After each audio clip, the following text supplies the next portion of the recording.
Yes, now SEO writing, time and again, we have spoken about SEO because that's really important. You need to search, you need to go ahead and increase your organic reach, you need to reach out to more number of audience, you need to always be, reaching out at the right time to your audience and all of that. So that's your SEO. So and in every part of writing, you make sure that it's really optimized your content. So let's go with search engine optimization and the process to go about with it. Right. So SEO writing is search engine optimization writing. It includes writing the web content using specific keywords that enhances the visibility of a website in the search engine results. So like I showed you, in module 1, I took you through the keyword planner and how we could get more number of keywords and how we could, kind of utilize those keywords that people are searching for that would be relevant to our business, that could get more number of people, getting more number of people onto our website, and using the apt keywords and all of that. So that is SEO. So let's go with the process of SEO and how to go about that, right? So the first thing is we need to research the main keywords using the various tools, your analytics, your competitive analysis. You need to do your research bit in order to go ahead and get your keywords right. So when you do not have the right keywords which are relevant to your business and which are relevant to what your audience are looking for, then what happens?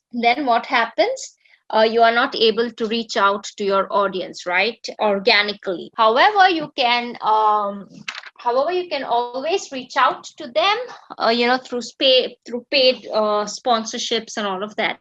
But our main idea and our goal is to go ahead and our main goal is to go ahead and reach out to many audience organically. So that's your SEO. So then the structuring. So right, first we research our keywords, then we research our keywords, then we kind of develop our structure. We need to make sure we incorporate those keywords, keeping in mind the keyword density, that is 3%.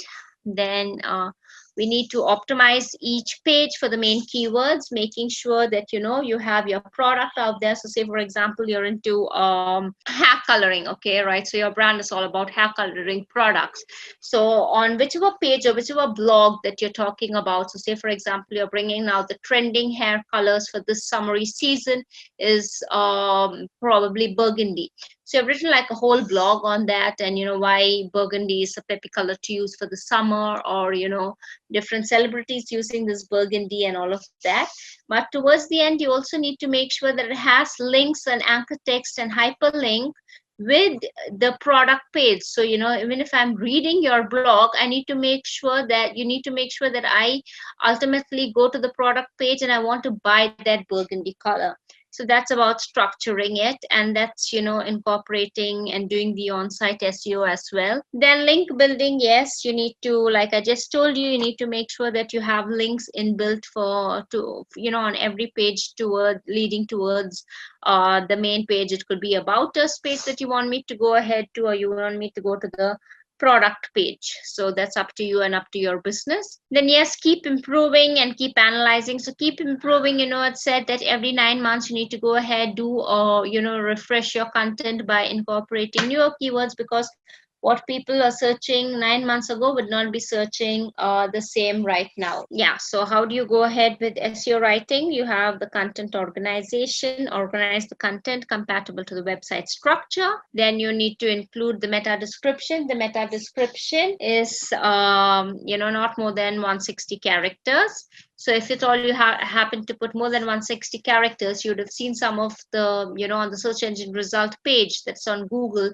some of the websites will then have those dotted dots towards the end. It's not giving like a complete picture about what the blog is about. So in order to avoid all those dotted information, you can just give in 160 characters and just best describe in 2 lines what your blog is about. Then yes, using multimedia usage. Yeah, so you have to use your multimedia usage, like your images, the GIFs, and audios, and you can say infographics and videos and all of that. Then anchor text, yes, that's like inserting the anchor text that will link the user to other website pages is the best practice. That's, basically including hyperlinks. Then SEO titles, adding long tail keywords in the title is the best SEO practice. Like, say, for example, I will just quickly show you an example on the long tail keyword. Now, for example, I'm into hair coloring is what I told you, right? So if I just quickly type brown burgundy hair color, or just say brown hair, right? See, the moment I put brown hair, I automatically get these different keywords. It says brown hair color men, brown hair highlights, then brown hair color shades, brown hair dye. So all these are long tail keywords which are long, which I could definitely go ahead and incorporate in my blog if I'm talking about the brown hair, right? So likewise on the search engine result page, if you go towards the end, if you go towards the end, then what happens, you will also see other descriptions about, other keywords that people are actually looking for. So if you go all the way down, like if you see this, people related searches to brown hair, you also see brown hair, brown hair color ideas. Then you have chocolate brown hair color. So these are what people are also generally searching when it is, regarding this brown hair. So I need to make sure I include some of these as well. So if you go to switch over from one page to another, you'll get all the more information. Yeah, then your keyword stuffing. So I said if you are not sticking to the keyword density, then it leads to, when you are overusing the keyword that is more than 3%, it is keyword stuffing. And keyword stuffing is an unethical practice defined and unethical practice stated by Google. So keyword frequency flow, you need to have a flow. The flow of keywords should begin from the second paragraph of the content. It should not be stuffed in the first line or the first paragraph, right? So site compatibility content, the content should be written in the quantity compatible with the website loading speed. Otherwise, what's going to happen, it's going to take too long to load, and eventually before even it loads, people are going to get really fed up with your website, and they're just going to log off, and they wouldn't want to really visit your website again. So the website needs to open very quickly, so it has to be compatible. Then cross-referencing link, an SEO writer should insert the text in such a way that it adds the links of other related pages, right? So tools to use, we have used Google Keyword Planner. So Google Keyword Planner and all that, and SEO analysis, WooRank, and all of that is also a great option which you can definitely use. So key points to remember, you need to research your keywords to our target search, the keywords that are popularly used by the target. Then proper keyword optimization, placement of keywords, keyword density and frequency, write the meta description, SEO and catchy headlines, avoid overstuffing keywords, and all of these are important points to remember for your SEO writing. Make sure it is in line and sync with your business and what your audience are looking for. This is the best pro tip that you can take back from your SEO writing. So now we see here some samples of SEO writing that you have here. Here we have the first one is a per copy and optimization, whereas the second one is a great copy and great optimization. So now if you look into the details, the first one is modernistic residential car cleaning services, right? And it is modernistic. So basically, from cleaning carpet, it's not very crisp and clear. I'll tell you how. Now here it is, the main keyword they have used here is cleaning services, right? And here they've just focused only on services. Now, what services are they talking about? If they're talking about residential cleaning services, where is it in the meta description? It's nowhere residential cleaning services. So your keyword has to be the same in your anchor text, in your URL, and in your meta description, right? So you need to make sure that it is in line. Your keywords have to be very cleverly chosen. Cleaning services that we offer and you can trust. Here cleaning services, and here cleaning services. So cleaning services, cleaning services, cleaning services, it's very clear. Here it's cleaning services, but it's just services here, and here there is absolutely nothing about cleaning services. So which is why the first one is a poor optimized copy, and the second one is a great copy of optimization. And get little insights, and this would actually help you to build your own cover letter. So make sure by the end of the course you have your cover letter ready, you have your resume, you have your CV, and you are side by side working on your portfolio in building different pieces of writing. Like, you should have a bit of creativity, you should have a little bit of poetry. See, your portfolio basically consists of what really you want to write on the future, what do you want to bag a job for, which kind of writing, which style of writing. So make sure you maintain your portfolio based on all those styles. So that's going to help you, or that's going to fetch you the required or the desired job requirements, the desired job roles basically for you to bag one. Okay. So next is writing for landing pages. So now what do you think a landing page is? Usually the landing page is, basically understood, or, most of the people understand that a landing page is the home page of a website. So actually that's not really what a landing page is. A landing page is basically, anywhere on your website people may land. Not necessarily they land only on your homepage. They may land on your about us page, or they may land on any of the posts or any of the blogs, because in fact there are more chances of them landing on a blog post rather than your homepage or your product, because most of the time there are a lot of shares for different blog posts, right? And that is how people are redirected to your website. So this is one aspect to make sure that every page, when you are building your blogs and all of that, make sure that every page is redirected to the desired page you wish them to go. So if you are into selling hair products, so you are writing a blog on, say yours is on makeup, all right?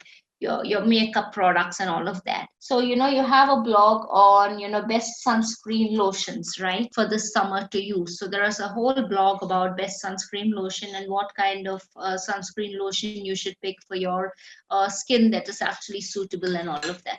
So people try to read, and a lot of shares this particular post gets because of the summer occasion and all of that. But towards the end, they should ultimately land on the page where they can fetch, or where they can go ahead and buy this sunscreen lotions. If it does not have the links to them, to redirect them to your product page wherein they can actually bag these items or products and add it to the cart, then it's not going to serve any purpose, right? So make sure that every page includes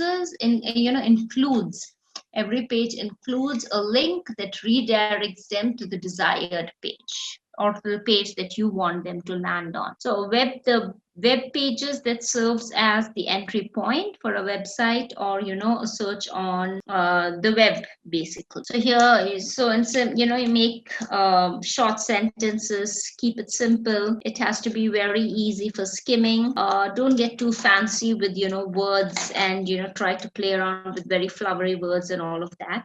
Be very clear, be precise in the way you are presenting your blogs, in the way you are presenting your products. Be very clear in describing the features of the product and all of that. And yeah, make sure you use the customer testimonials. Customer testimonials are very important, a very important factor to fetch you more business. Emphasize on the benefits more than the product or the service, right? Then come up with a killer headline. Yes, you need to have like a great headline, be it a blog post, be it the way you are describing about your product, in the way you are putting forward your product, and all of these. Make sure you come up with a killer headline, a great title, a great subtitle, include a lot of pictures, include the CTA buttons. Now, when I say CTA buttons, those are your call to action buttons. So your call to action buttons should be like, buy now, or add to cart, or subscribe now. All of these are your CTA buttons, so make sure it has, or it includes, the CTA buttons. Make sure you write in all bulleted points, short paragraphs. Make sure your images also have great captions, then clear headings, break down your copy, and ultimately you need to maintain the benefits. You need to go ahead and focus on the benefits and maintain this across all different pages, and all different blogs, because you're not really sure where your audience may land, right? So a landing page could be any page on your website. So structure of writing landing pages. So you go ahead with the headline, give a catchy headline that explains the main idea of the company. Then your subheadline, this will actually support the headline with some added content, explaining or help your audience understand better what the whole blog is about, or what your whole product is about, or what services you indulge in. And if you have like good testimonials, make sure you put it up there straightforward. Then image supporting content, make sure you have a lot of videos uploaded. If you are again wanting to project your company, the benefits, the products, and the customer experiences, the reviews, make sure it is all there, loud and clear. Then your call to action, so content that urges the site visitor to take an action. Trust winning points, so mention the points, that the acknowledgements and the credible affiliations on the reviews and etc.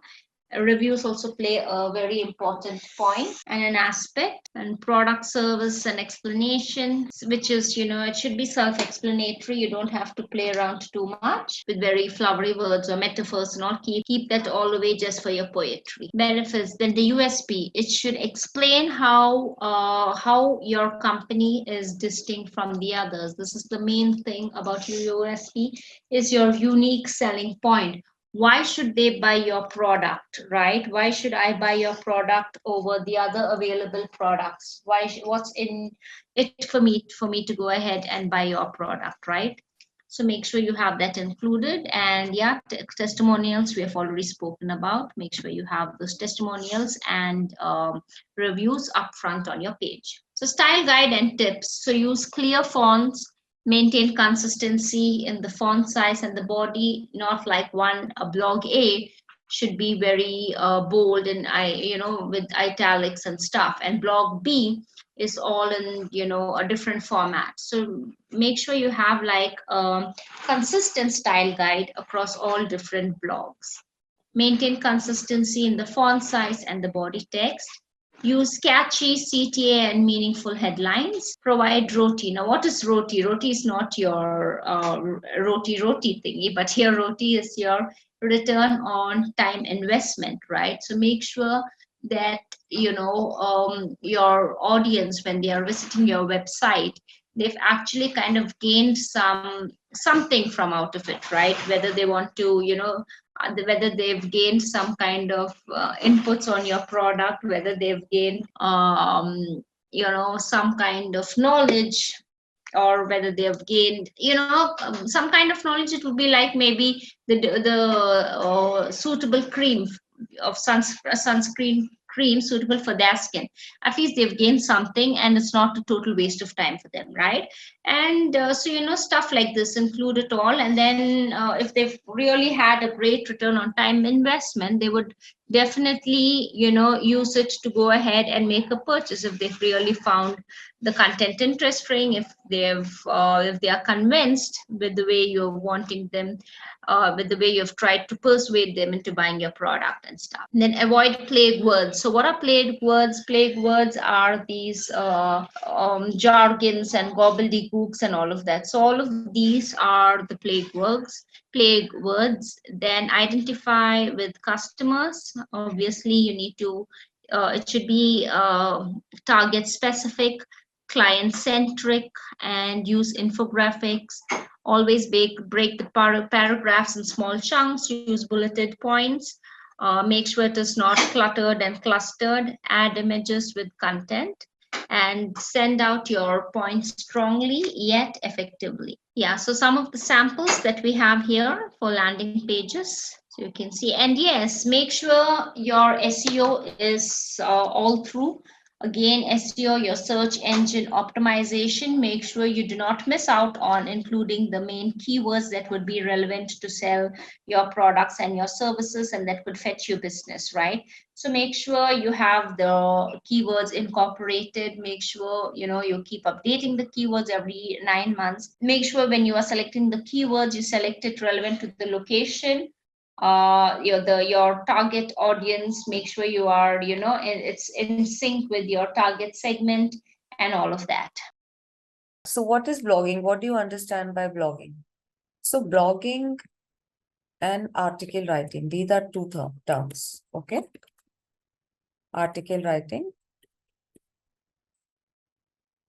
these are two terms, okay?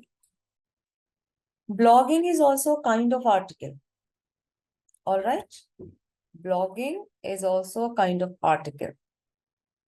Earlier, only article used to be there before 90s.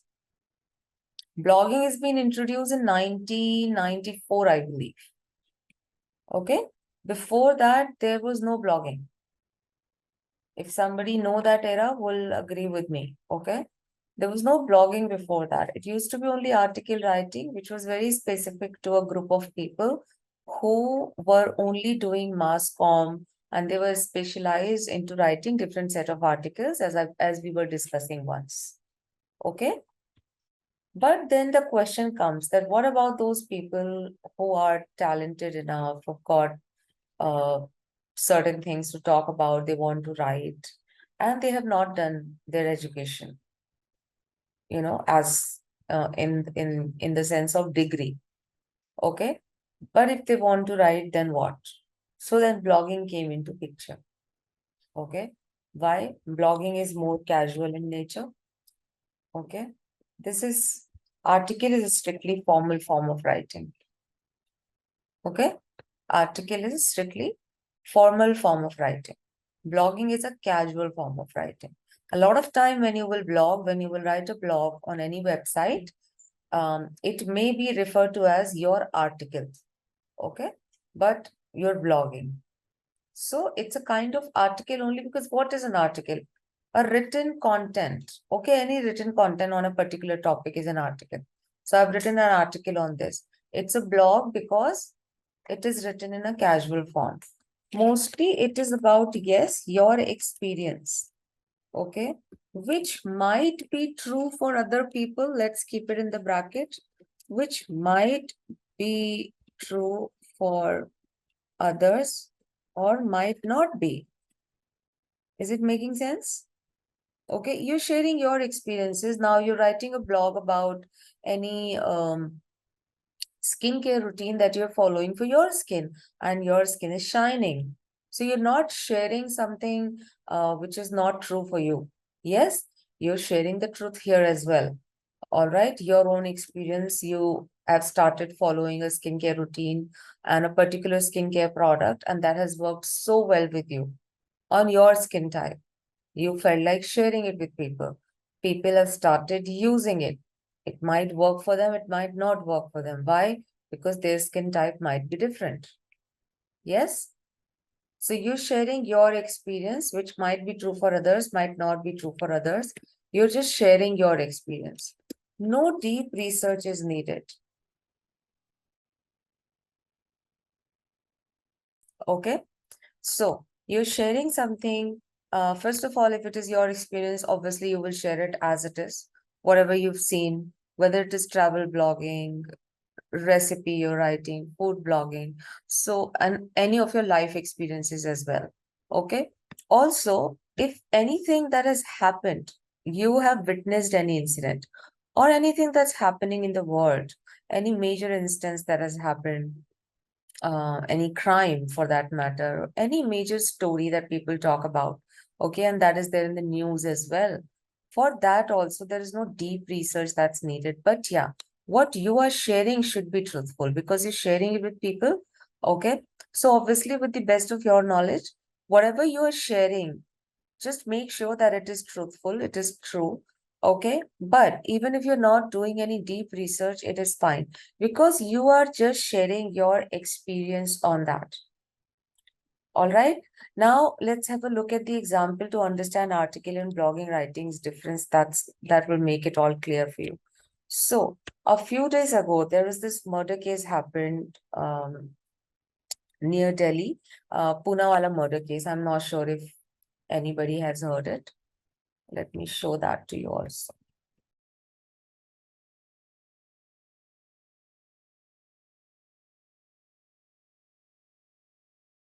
Okay, so this was the case. So this was about, so if you will just hear the whole story, okay, it was about a girl and a boy who were living together and they met on a dating site.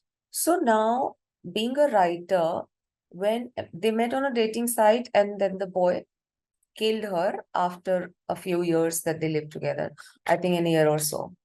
All right. So this was the case. Now, when I wrote a blog on this, I've written two blogs separately. Okay. So one is that what's bringing this criminal mentality? Because that's my experience. That's what I wanted to share with people. That why nowadays this is happening, that people are becoming more criminal and they choose a wrong path than choosing a right option. If you're not happy, you should just be separated in spite of killing somebody. You understand? This is what I did. My second blog that I've written on the same case was that why are we need why are we in the need of a dating site in the first place to meet somebody? And how is it that we trust someone so easily?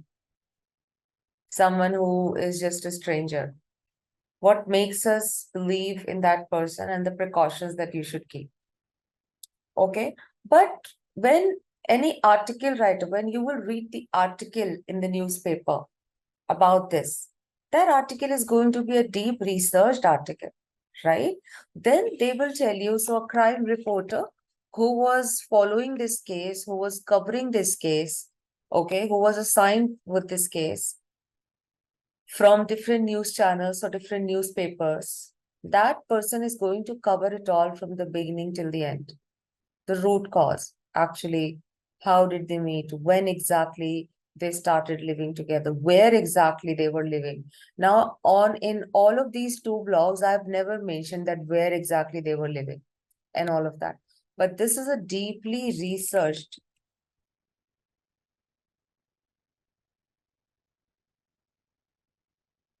okay, content, a deeply researched content.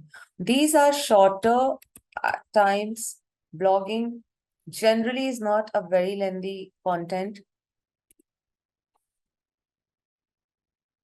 This can be lengthy too. Articles can be lengthy because articles are providing you all the information, okay? Because they are so deeply researched, so that they can be lengthy, okay? Not always, but you may find articles that are very lengthy in nature. All right. So in this, the reporter will report everything along with the date and the timing, when has happened, what has happened, where exactly they were living, when exactly does this happen, what exactly the police investigation was, okay, and how the events have unfolded. Okay, that becomes your article writing. Uh, Even I am not sure today because I don't know. Unfortunately, what happened? There was a very good source of writing where I used to write, and it has been shut down just 2 days ago. Let me see if it is there or not.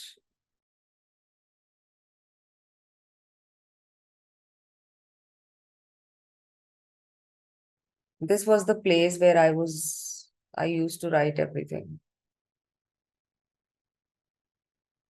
So they have shut down actually. Now they are not operating anymore.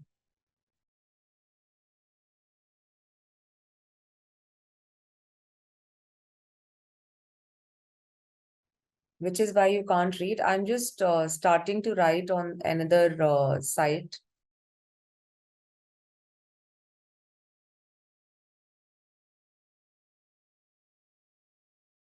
Almost 700 blogs were there. Can you believe it? I've written almost 700 blogs on this site and then they've shut down. Okay, so fine. Rest, whatever I write is for the company. All right, so you got the difference between article and blogging. Okay, now let's have a look at a certain platform where you can start to blog. The best platform, I'm not giving you many. Probably towards the end of the batch, I will give you another platform. I don't want to be, you to just go and start writing on every channel. Just what should I give you? So there is one platform which is this. This is how you will create your profile. You can see my profile. Okay. And this is how you write. It is very simple. Just create your profile, write something about yourself, and start writing. Okay. Can you see the writing button? Just start writing. Start following a few good writers. And what kind of blogs that you can write here? Every kinds of blog. 4 habits that make you more focused than 98% of the people. Anything that comes to your mind, any story that comes to your mind, any news that you want to share, anything else that you want to share, like you can see this. This is nothing very typical or scientific. Yeah. People are sharing any kind of information that they have. Don't use ChatGPT to write articles. Use it for these 5 things instead.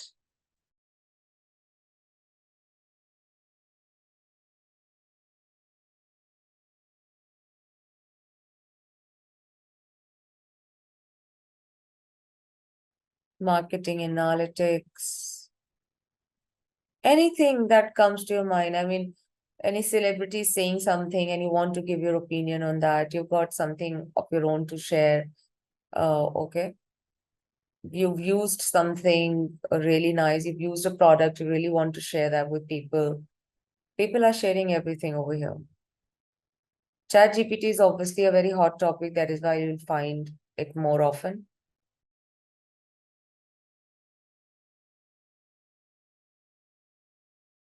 Seven awesome, and you will also get a lot of information. Are you getting my point? Can you see 7 awesome and free AI tools you should know? So even you can read it for yourself. This will also help you.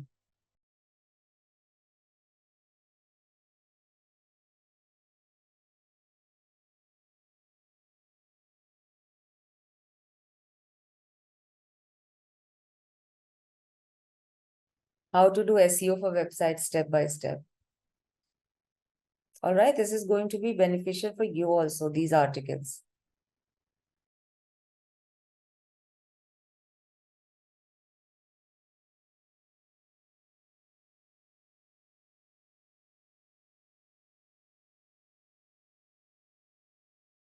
Fine, guys. Please create your profile and start to write here. You will find a lot of foreign writers and Indian writers as well, but here you will find, writers from all over the world, almost. Okay? So be mindful of what you're writing. Choose an image as well for yourself. You can choose an image also. Okay. There is another platform. My story. I don't know, it was my story or your story. Yourstory.com.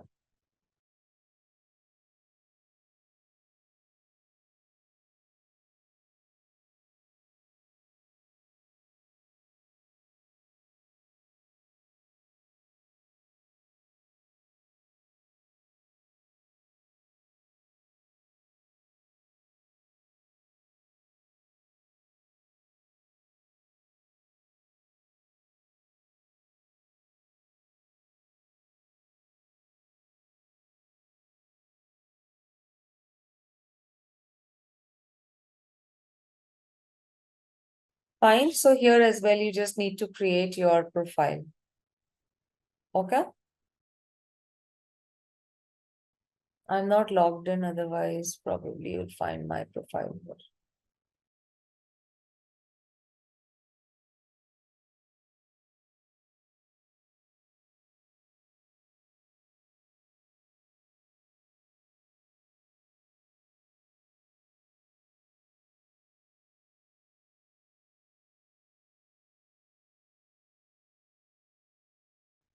Okay, so this is how you just generate your profile and update your profile, your picture, whatever you want to talk about you, and you can start writing from this.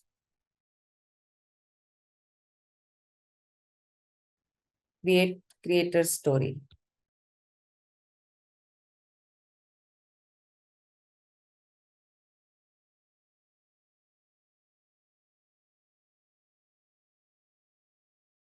Here also you'll find a lot of news actually what's going on.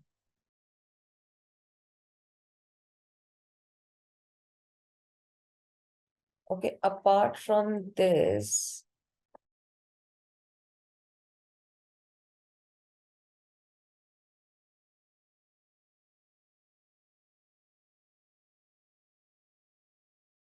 okay, by the way, this is called guest blogging Writing because for it is someone. not your website.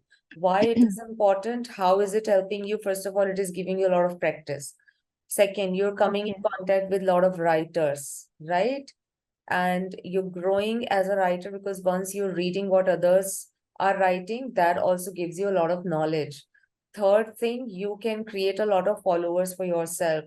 So once you will put your name or on Google or on internet, okay, it will pop up. It will come if you will collect a good number of followers for yourself. So it is a very good way of creating your personal brand quickly. Okay, because medium.com is anyways being followed by millions of followers, not just one. All right. So it is anyways that famous that if you just create a market for yourself, in the sense a lot of followers, because, and how would you get the followers? Because you need to write on this daily. If you will publish something daily, then people will definitely start to follow you. And you also Okay. have to be little engaging. Like if you're reading some good blog, please comment on that. Yeah, that is how. Okay. And once you will have good number of followers, then you will have, your name will be here. Once somebody will search on Google, it will come. Like it used to come for me, and now this website is gone, so I'm not sure.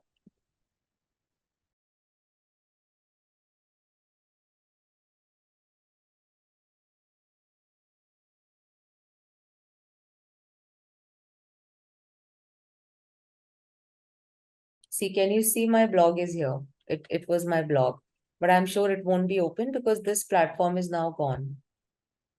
They've deleted this platform. See, nobody can read it. It is still there, but nobody can read it because they have now deleted this website. Now, this is one odd case. I'm really surprised how does that happen, but yeah. There was 700 blogs that I wrote. So always keep a copy, okay? Although I took it all from them, of course, but that is in the form of zipped file, and I'm really not sure what to do with that, okay? So whenever you are writing something, always keep a backup, which is always going to be there with you.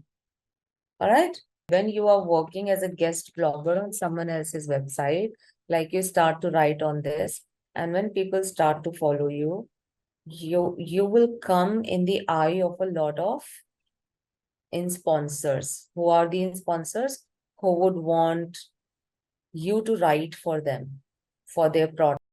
Because you've got so many followers, you will automatically be so famous as a writer. There are a lot of followers, writers on this page, in fact, who are having thousands of followers. Okay. And they will be highlighted, obviously, in the website as well. Their articles will be highlighted more. Okay. They'll be more visible. They'll be more visible on Google. Okay. You will start to get the market, and that is how you start to get a lot of collaborators. Automatically, it all happens. Okay. But you can't be just so sure that if it will happen, it will not happen. Yes, but it happens this way. This is what I'm telling you. But when you are talking about the personal blogging, then no, I won't be a guest blogger. Okay, so guest blogging is just that it gives you fame and that sense of writer and followers very quickly. You don't have to really work hard. So what is it you're doing? You're just going here, creating a profile, start to write. Okay, and also it helps you in your resume. In your resume as well, you can mention blogger@medium.com. Simple. And whenever you are sharing your link on any resume about your writing, then please share this. Go to your profile and share this link. Can you see this is specifically for me now? Yes. So if somebody will click on this link just to see what you write, will get directly just my profile. Okay. Medium.com will give what? Medium.com, if you will mention, then it will give all of this, which doesn't make any sense, right? So whenever you need to show, this is also something that is going to help you to show your recruiters that yes, you write. Okay. Here is my Instagram handle. You can, if you want, you can have Twitter handle as well. And I'm a blogger on medium.com and the link. And this will work. This will show them that, you can write. Apart from followers, what are the factors that influence or determine earnings on blogs? Okay. So apart from this, first of all, it is completely from platform to platform if you talk about the guest blogger, okay? If they are giving you money or not, if you're earning from there or not. But the maximum earning that people do is from their blogging is something that you can do. I'll have to check it.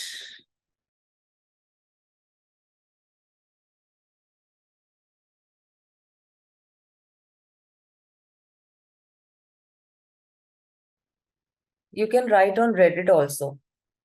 Reddit. When you write on Reddit, you can create your communities there. So try and create a profile on Reddit and see. Okay, but initially I would say don't get into too many things.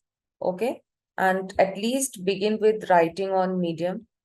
This is one of the nowadays, one of the most sophisticated place and very known place to write your blogs. Okay, finding that place.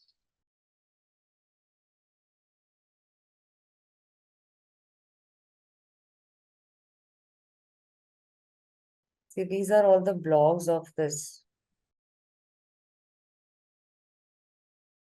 But this blogging site, HubSpot, is only for technical aspect.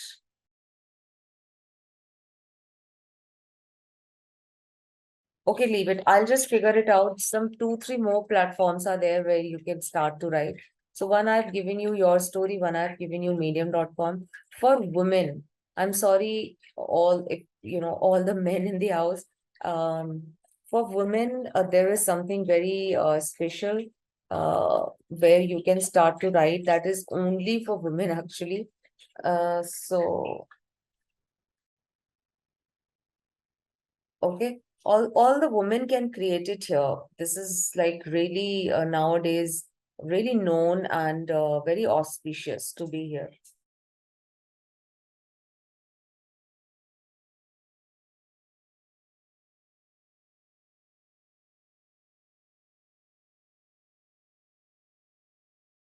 All right. So women's web, all the women you can start to write here. I'm sorry, there is no such platform which I could at least find especially for men, but yeah. All the women you can start to write on this. It's women's web, but I'm really not sure if men writers are not here, but I have not seen it so far. If men really want to explore, they can. I don't think that they'll throw you out, but every woman and this platform is especially talking about only women, their struggles and everything. And also women's web is kind of kind of really famous. Okay. Women leadership program, anything that is around women's progress and their life, any tips that you want to give, in fact, for their career or anything else in general also. Affiliated marketing for bloggers.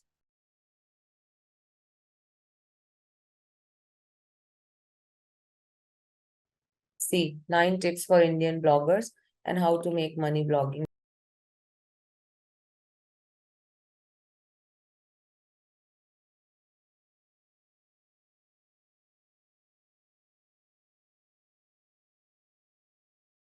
See, it is definitely not a cakewalk to make money blogging. Investing in your own blog. This is what I was telling you. Okay. So when you're writing for a guest website, guys, it is first of all on that website's or that organization, whatever you want to call it. It depends on that if they've got any such thing wherein if they are earning, they would also if they want something like that, if they've got any such procedure wherein they are in need of the writers, they would do that. Like on the website that I was showing you, which just shut down, okay, there they used to have it. So all the top writers, like once you start to gain popularity, okay, they've had this thing because Momspresso was about especially parenting website. So it was about um parenting. Most of the blogs were about mother and baby, and how to raise your kids mostly. Okay.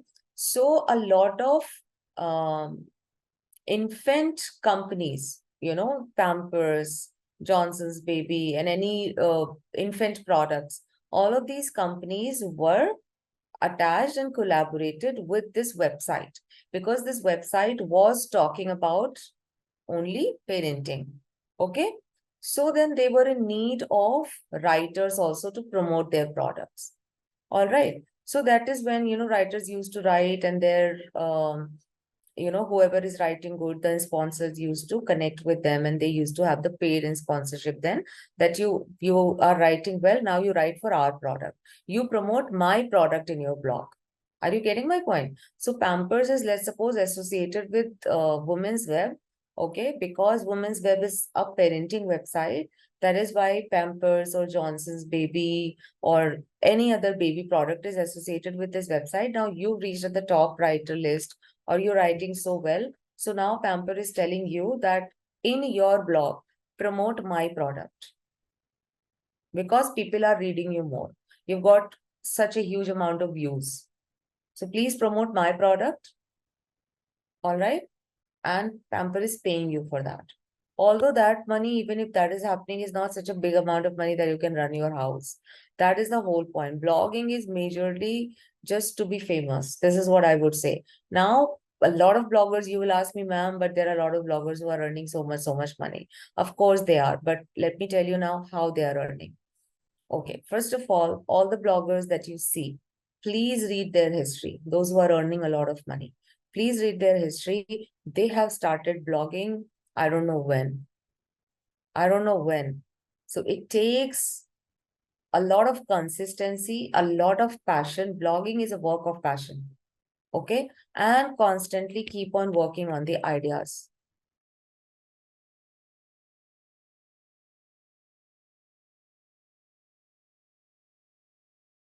Okay, constantly keep on working on the ideas. You should, that is why I was promoting you. See, I think in this also she has mentioned, use the right way, the social media. You're writing somewhere, okay, you can promote that on social media. If you've got social media account, if you're active. So guys, ask me, how is it that I have to be on toes all the time? Picking up a blog, at times post for my social media. Now I'm working on some different projects. So it was 2 a.m. that I slept last night. It is a work of passion. But once you stabilize, you really enjoy. Okay. So you have to work towards gaining followers on your social media account as well. Then if you talk about your personal blog, you need to have a website. First of all, you create a website, and then you need to also have a content in your mind that this website is going to be about what. Like, let me show you a wellness website that I really appreciate a lot. Is it? I don't know. That healthline.com. This is healthline.com, guys. This is just a web. Now, this is about personal blogging. This is a website of some normal person like us. So let's suppose this is my website. I wanted to be a blogger. My niche was in wellness. Okay, now I necessarily don't have to be a doctor for that. I was really interested in this line. So I picked up all of the relevant information that I could provide to my audience. And I knew that I am so interested in this that I can definitely, you know, at least I am not going to talk about all of those surgeries and high level medical stuff, but at least I know that I can collect information and I can talk about some generic stuff that people are facing. That is also a problem, right? So, 7 questions to ask to your gynecologist. Relieving stress, this is also medical. Yes? Mental health, sleep, nutrition, fitness, whatever. This is what I was telling you. So, this is medical writing, but this person is necessarily not a doctor. But all of these topics, even if you're not a doctor, can you cover up or not? You can. So, you created a website on your own. Then you need to think about the niche. What exactly are you going to cover up? What are the topics on which you will write? Okay. Now, this website somebody has created related to health called healthline.com. Now, today the situation is that you talk about if you are searching any information on any disease, okay, healthline.com will be there. Let's have a look.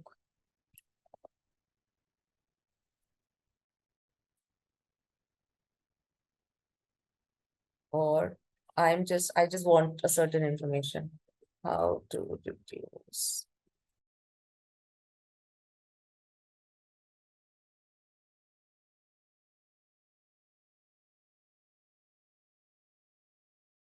Can you see?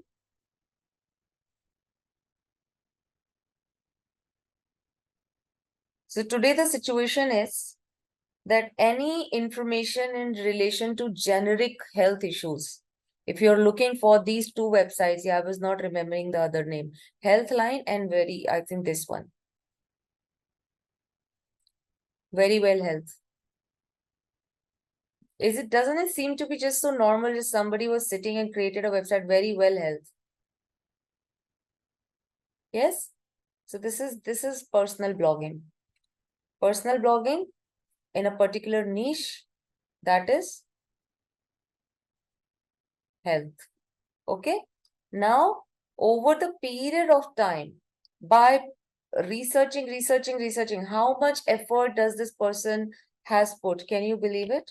That you talk about any generic cures, symptoms, or anything, this website will pop up on Google. Now, what happens that people start any wellness any wellness industry people who are into wellness, into the wellness products, be it protein drink and this and that, they would start to pay you that in your website, please promote my product. Because your website is getting so famous, please promote my product. That is when they've got a column called product reviews.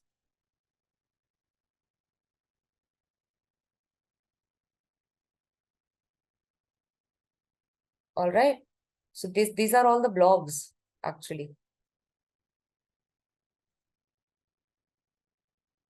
Knowledge is the power with early breast cancer. Knowledge is the power with, these are all blogs.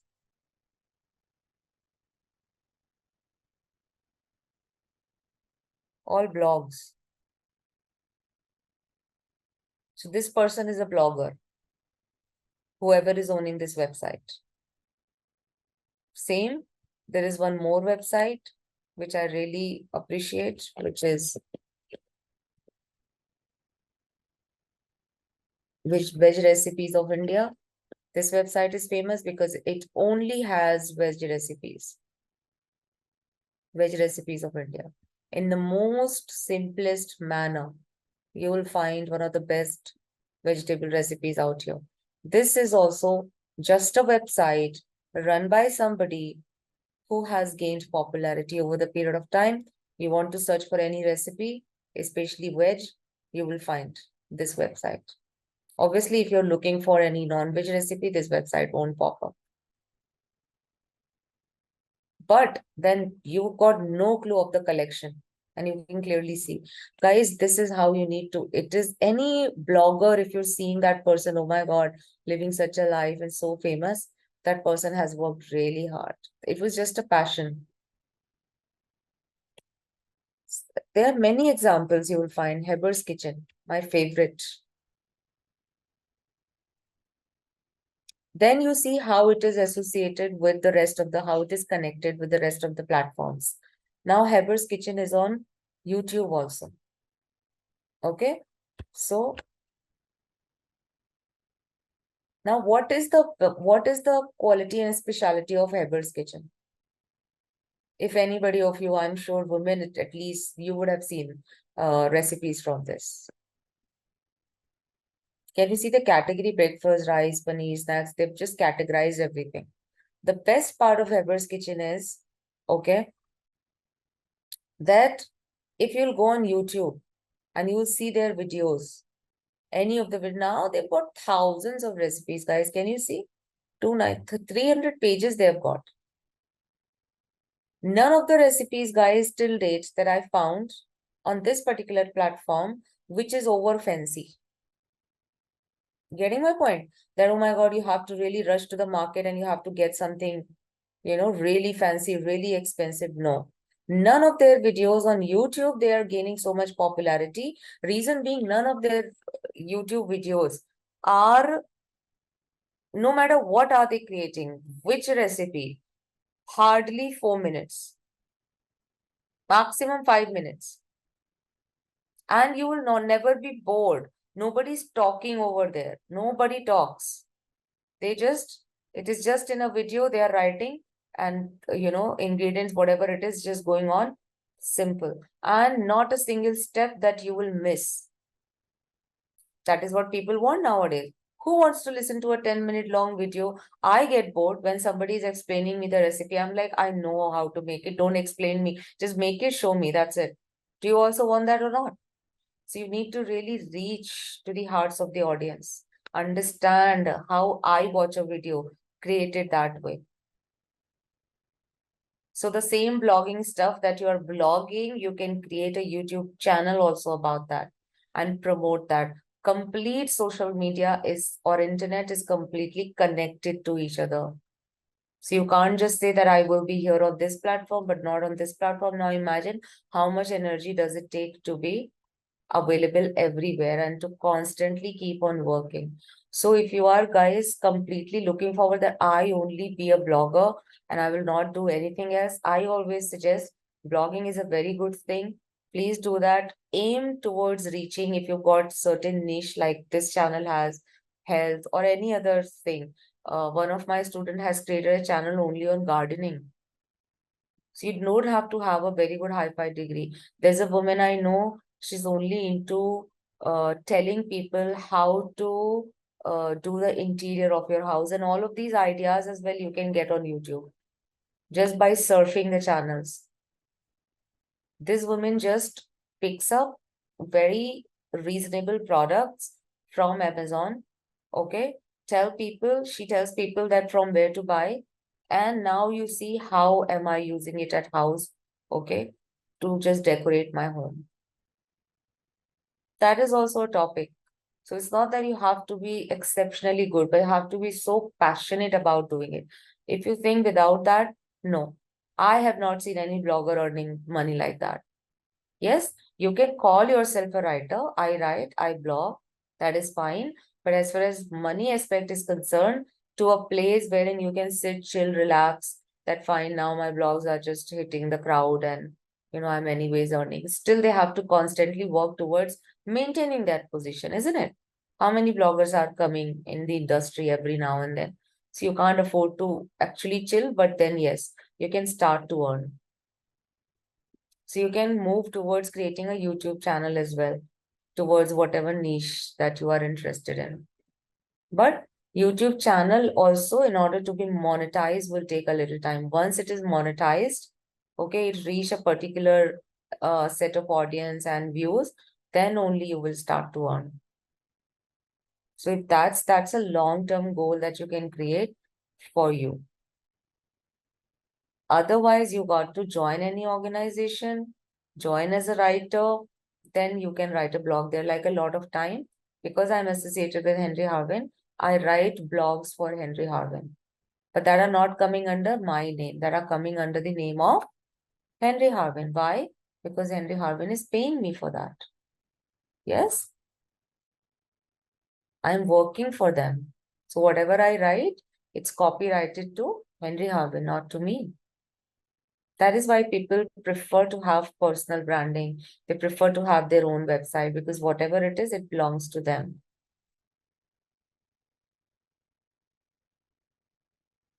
Okay, so first start earning, and all of these people have also started to do that. A lot of bloggers are my friend, but today they are earning after working without almost any money and constantly working on their content. They were working with me somewhere else, like in an office.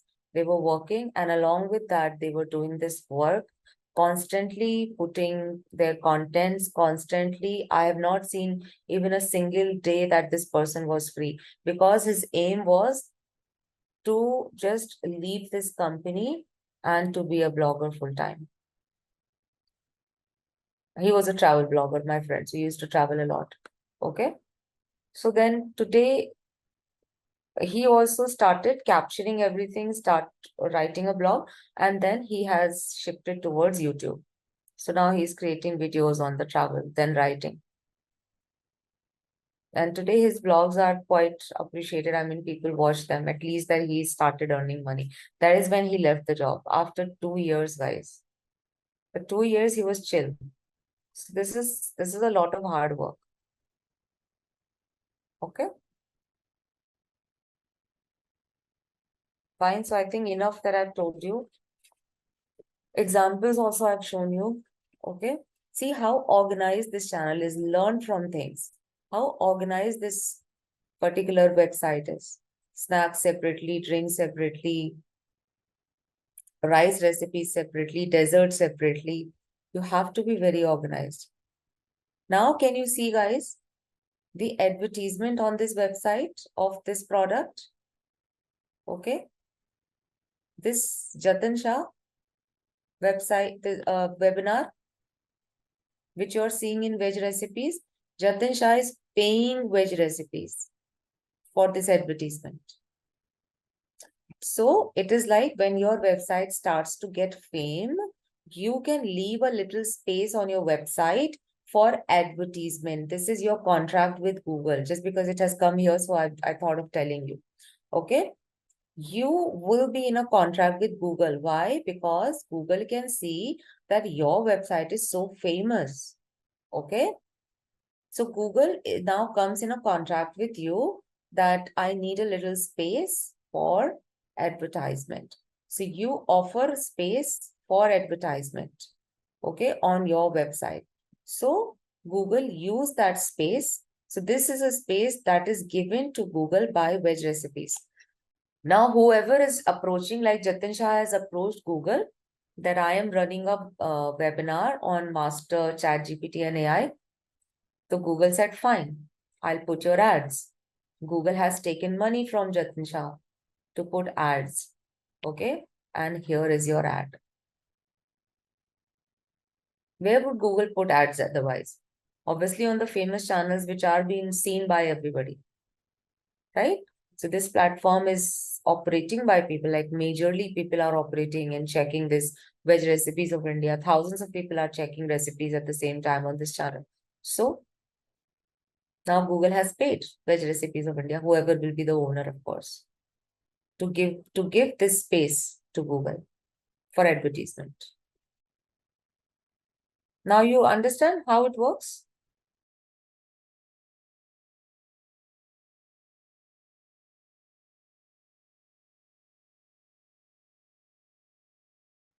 This ad also.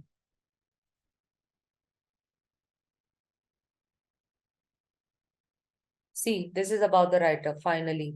Dasana. She's the lady. Welcome to Dasana's Veg Recipes, a food blog which I started in 2009 to share veg recipes from India and around the world, having me cooking from. So now she's telling her journey here.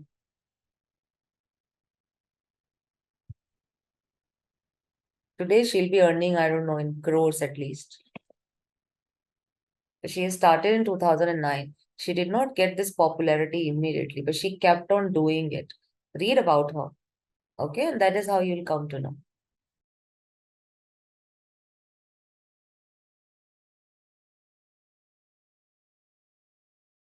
Fine. So enough on blogging and article writing. Okay.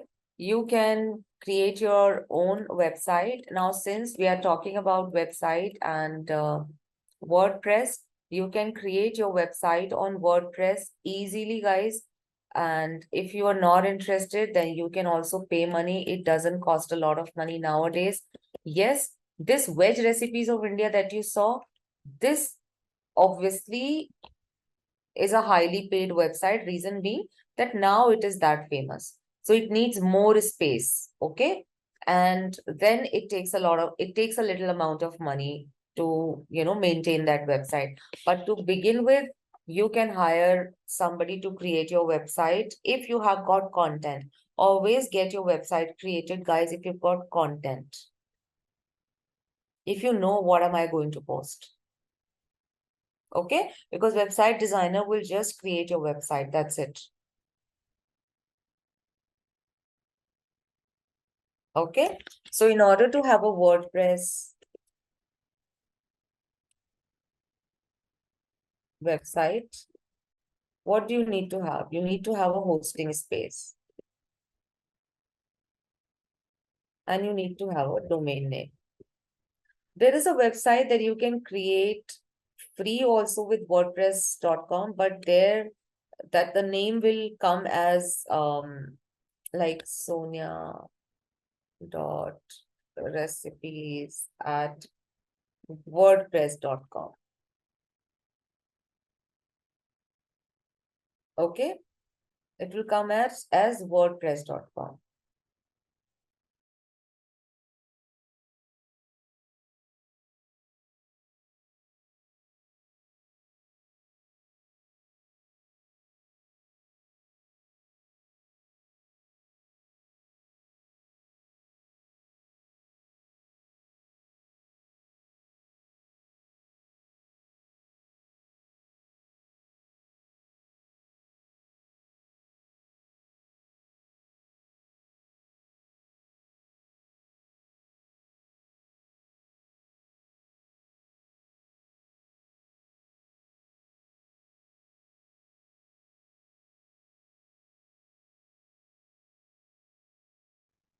Can you see, right? You can just directly start to write from here after creating your about page or theme and everything.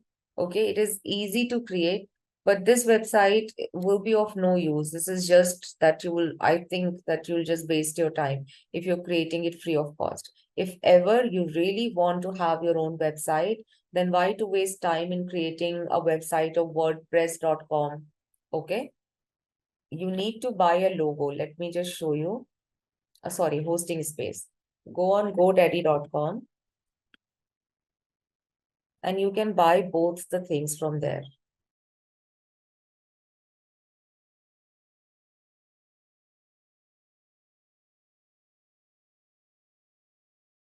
Domains, domain name search. Now choose a name for your website. So like I am choosing,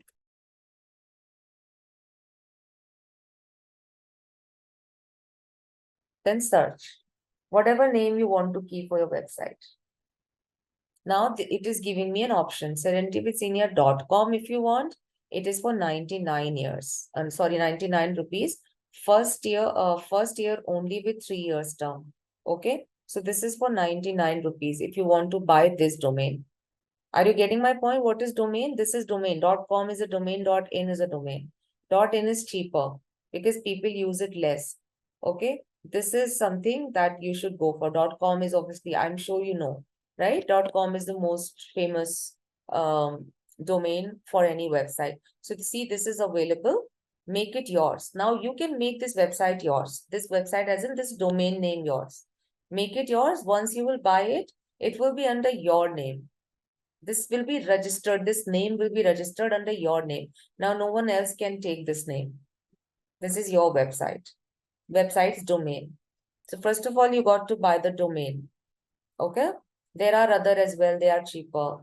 Now, like .us. Now, see, this is expensive. Now, more customize you're getting, it is getting expensive. .co is an expensive domain. .club is an expensive, but why to go for that? .com works, right? So go for .com. Now see .org is the most Serenity Lighting. It is also suggesting you a different name, premium. Okay. So very expensive, but why to go for that one when this is available for cheaper? So you can buy this, make it yours. Similarly, guys, you need to buy a hosting space also. Okay. Websites and hosting. What is the meaning of hosting now? Okay. Then you can create your own website with this domain name and the hosting space also. Okay. You need now WordPress hosting because you're creating website on WordPress. Okay. So WordPress hosting. Now, whatever that you need, if you need basic website, it is how much space is it giving you for hosting simple website with an annual term 49% saving? This is 279 rupees a month. Hosting space, I think they give it to you for an year. Okay. Yeah, it is showing you 5 GB storage. No, but for your website, if you really, whenever you want to start, at least you should have 25 GB space. If you are planning only to write, if you are planning that my website should have videos as well, then this space will go higher. Now you understand what is a hosting space, like all of your mobile phones. Mobile phones have got space in GB. Yes, all of you will have mobile phone at least for 100 GB, 123 GB mobile space. Okay. Why does that space needed in the first place? What is the purpose of that space in your mobile phones? What will happen if there is no space in your mobile phone? What starts to happen? You can't keep your pictures. It will keep on popping up that, remember that time when mobile phones, do not used to have space, a lot of space. Then you were supposed to delete old messages. You were not supposed to keep so many photos in your phone. You have to constantly keep on cleaning it, right? Because of the less space problem. That space is this space for website. Okay. If you don't have hosting space, it won't give you any space to put anything there. Okay. So that is hosting space. And then domain name is the name for your website. These two things are needed to create your WordPress website. Okay. You don't have to go to any professional website designer. Okay.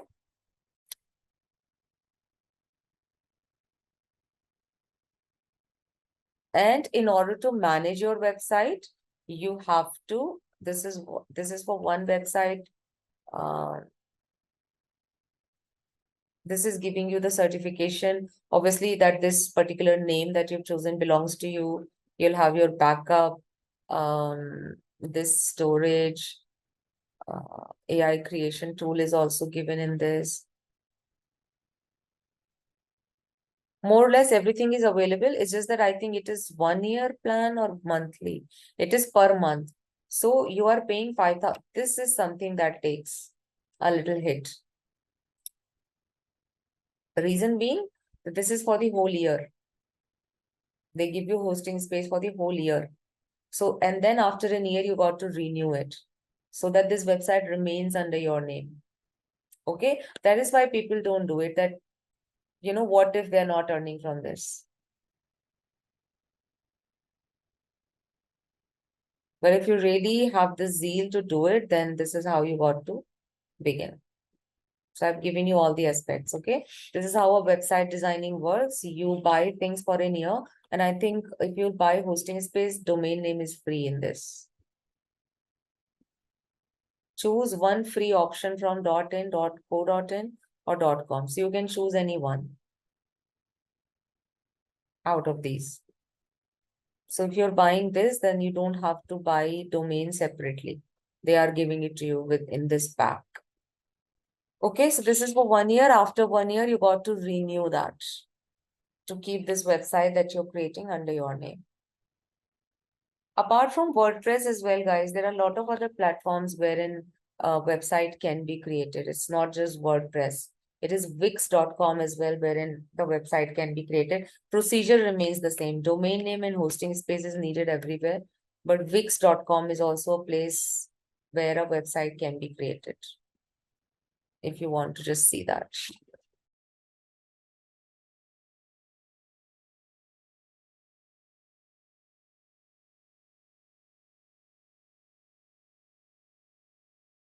Explore this also, guys. I think build your site.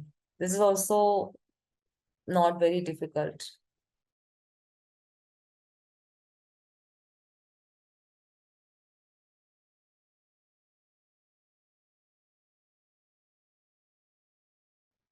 See, I want to use a domain name I already own. Now you're getting my point? Which domain name I'm talking about?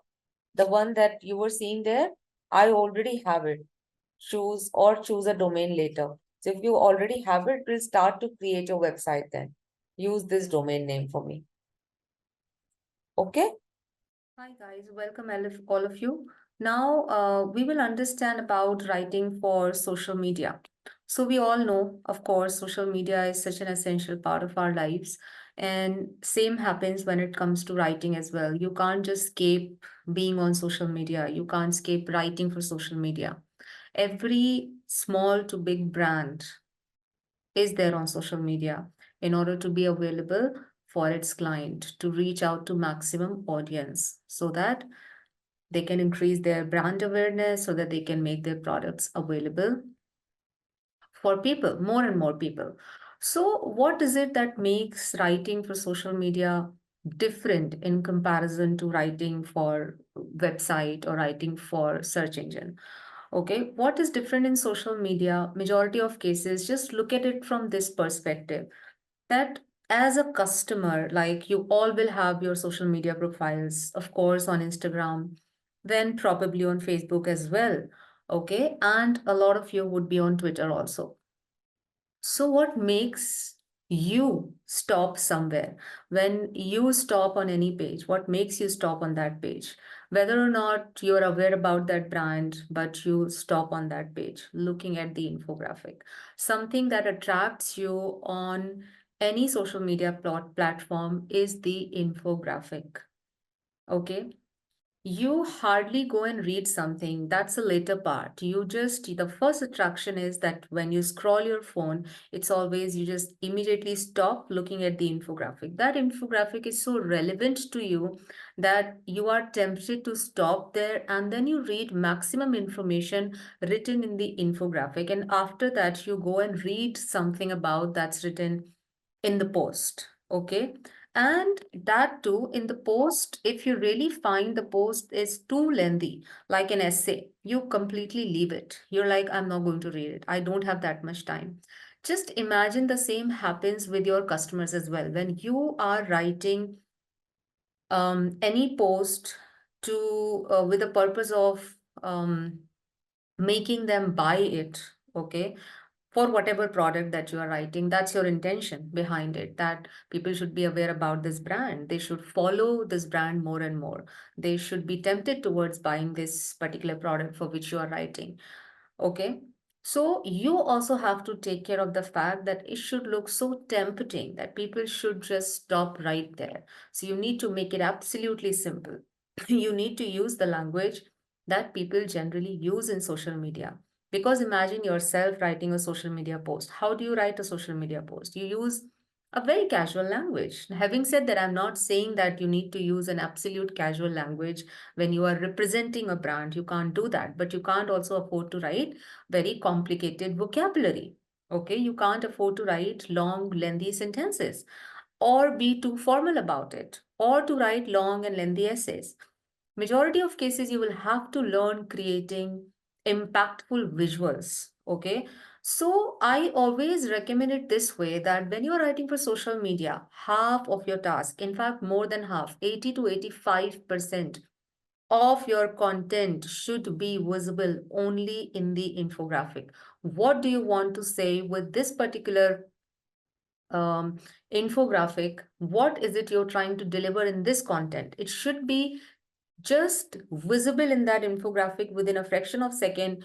When a customer stops there and look at the infographic, immediately the customer should be able to figure out, oh, this infographic is about this particular brand or this particular product of the brand is of my use. It is telling me about, oh, it is anti-hair fall. Okay, it stops hair fall, 94% reduction of the hair fall. It contains rosemary oil. It contains vitamin C. It is going to remove my blemishes. It is going to remove my acne. How do you do that? Imagine writing long, long essays and nobody is reading it. Now imagine having a photo wherein you have shown probably before and after effect, that before the skin was like this and after this, the skin is like this. Immediately you stop right there. Okay, so you will definitely fetch the customers who are in need of those products. And one thing that remains common is the target audience. Like when you write for website or you write for a search engine, you can't really miss on focusing on the target audience. Who's my target audience? Because you're not writing any content for everybody. If you're writing for an acne cream, definitely um, your target audience is not somebody who has a clear skin. It is only those people who are really struggling with that. So you need to keep that in mind, that how is it exactly this particular person would stop on my post. That person doesn't have time. Nobody has time to stop and read what you're writing. That person would stop because somewhere at the back of my mind, of the mind, this person is like, I need the resolution for this. So the moment this person looks at an infographic, it just catches the attention. Oh, let me just see. Maybe I find something here. And after that, you catch the attention of this person to your post, wherein you are dictating further things, wherein you are just explaining how to use this product, the rest of the benefits of this product, or anything else that you might want. Okay. Mostly try to focus on creating a kind of story, especially with new brands. Old brands that are stabilized in the market from past 40, 30 years, 50 years, they don't need any storytelling to stabilize themselves in the market. They've got a big, huge followers. Okay. They don't need it at all. But you are not always writing for those brands. You are writing for small brands also. In fact, majorly when you will start your career, you will write for a lot of emerging small brands. Okay. They need a lot of storytelling. So you need to be in practice of writing storytelling. Now, storytelling writing doesn't mean that you will again write long, long essays. Just a small storytelling. You should be able to connect with the audience's emotion with your story in just 50 to 60 words hardly. Now, what do I mean by storytelling? Let's suppose these stories can be sometimes real, sometimes fake, sometimes a mix of both. Like Mama Earth creates a story. Mama Earth is a beauty and personal care brand. Everybody must be aware about it. So Mama Earth, when launches for the first time, when Mama Earth came in the industry, the storytelling behind Mama Earth's existence was that why we kept the name of this brand Mama Earth, because Mama is related to mom, which means mother, and Earth means, obviously, we all know Earth. What is Earth? So they have created the name Mama Earth. Why? Because they consider Earth as mother. So whatever products that they are producing is not affecting Mother Earth in any way. On top of it, they also said that when you buy any product from Mama Earth, be it any product, from small to big, okay, from cheaper to one of the expensive ranges, they are donating a few percentage of it to, I think, environment department, wherein they are planting trees with that. So that's a story that they have created behind it. People love reading stories, but not long, lengthy stories, but they love creating stories. Another story they created when they have launched baby products later on, after a few years, once people started to know the brand. And what story that they have created behind launching baby products? The story was um, that when we became the owner of Mamaearth, when we became parents, okay, we became so worried about the rest of the kids in our friend circle. And we were worried as parents that whatever my baby is receiving, it should be absolutely perfect and it should be absolutely chemical free. So then when we did the research, we figure out that, most of the baby products in the market contains a lot of toxins, which are absolutely harmful for a newborn. So then we have decided to start with our own products, which are absolutely toxin free, which are mom and baby friendly. And then they give it a caption. So, caption writing also comes really handy in social media writing. Mama Earth was born. This is the caption that they gave. Okay. Why? Because Mama Earth was born, because it's a baby product. So people love reading story. Why do you think that they have created such a story? Their only intention was selling baby products. Although, I mean, they are doing business. All they need is money, right? All they want, all the parents to buy products, okay, from them for their babies. But they have created this story because people love reading story. If they would directly start after Johnson's and Johnson's, okay, which is there in the market for, I think, about 50 years now, 40, 50 years, how would they, the people will come to you when you are launching some product which is just, which has just been a few days old? Why would people prefer your product, buying your product, no matter how good your product is? First of all, how would you fetch the customers? How would you fetch any parent? How would you attract the attention of any parent towards you when that parent, before even becoming a parent, is aware of a brand called Johnson's and Johnson's? And I'm sure all of you are. Even if you're not a parent, still you know that when it comes to baby products, Johnson's and Johnson's is one and only brand that people still prefer. Okay, now in the midst of this, if any brand is trying to launch a baby product, you need to think about something to grab the audience's attention, first of all. Who is your audience? The parents. Not a newborn baby, of course, right? The parents, they are going to buy products for the baby. So, this is where storytelling helps. Probably true, probably fake, probably at times a mix of both, but you need to be really good in creating a story that touches the reader's heart. People love reading it. They will stop and they will love to read stories. A lot of motivational stories help, especially when you're writing for any fitness brand. You love to create motivational stories because in the industry of fitness, motivation really works well, wherein you share any of your personal story if possible. That this is how I achieved my goal. So learn to create story. The importance of knowing your audience, this section I've already covered, okay, just now. That of course, if you will not know your audience, how would you even create the story? For whom are you creating a story? You're not creating the story for the whole world ever. You're not writing the content for the whole world at all. When you are talking about baby products, you're not writing even for a baby. You're writing for a parent who is worried about baby, right? So this is how deep you need to think, that who exactly is my target audience. Okay? Copywriting techniques. So, copywriting is about, of course, I'm sure you must be aware till now, copywriting is about writing with the purpose of, with the intention of selling, whether you're writing on website or on social media. So, the best copywriters do a lot of research to find the most important characteristics for their product. Okay. In social media, when you are writing about your product, majorly you will write in bullet points. You hardly write in paragraphs. In fact, I would say you never write in paragraphs. You will just immediately pinpoints the desires and the fears of your target audience. Fear of losing your hair, you finding more hair in your comb while combing your hair, here is the solution for you. Okay, you scared of combing your hair because you're finding a lot of hair fall, here is a solution for you. Immediately, you just grab the problem. That's it. Okay, and then you are just giving them the solution. All right. Humor, yes, works well in case you can add a little humor. The simple logic is, don't you read memes? And you all are so happy reading memes. And you figure out time as well for that, no matter how busy you are. Because that 1 second, 1 minute makes you laugh.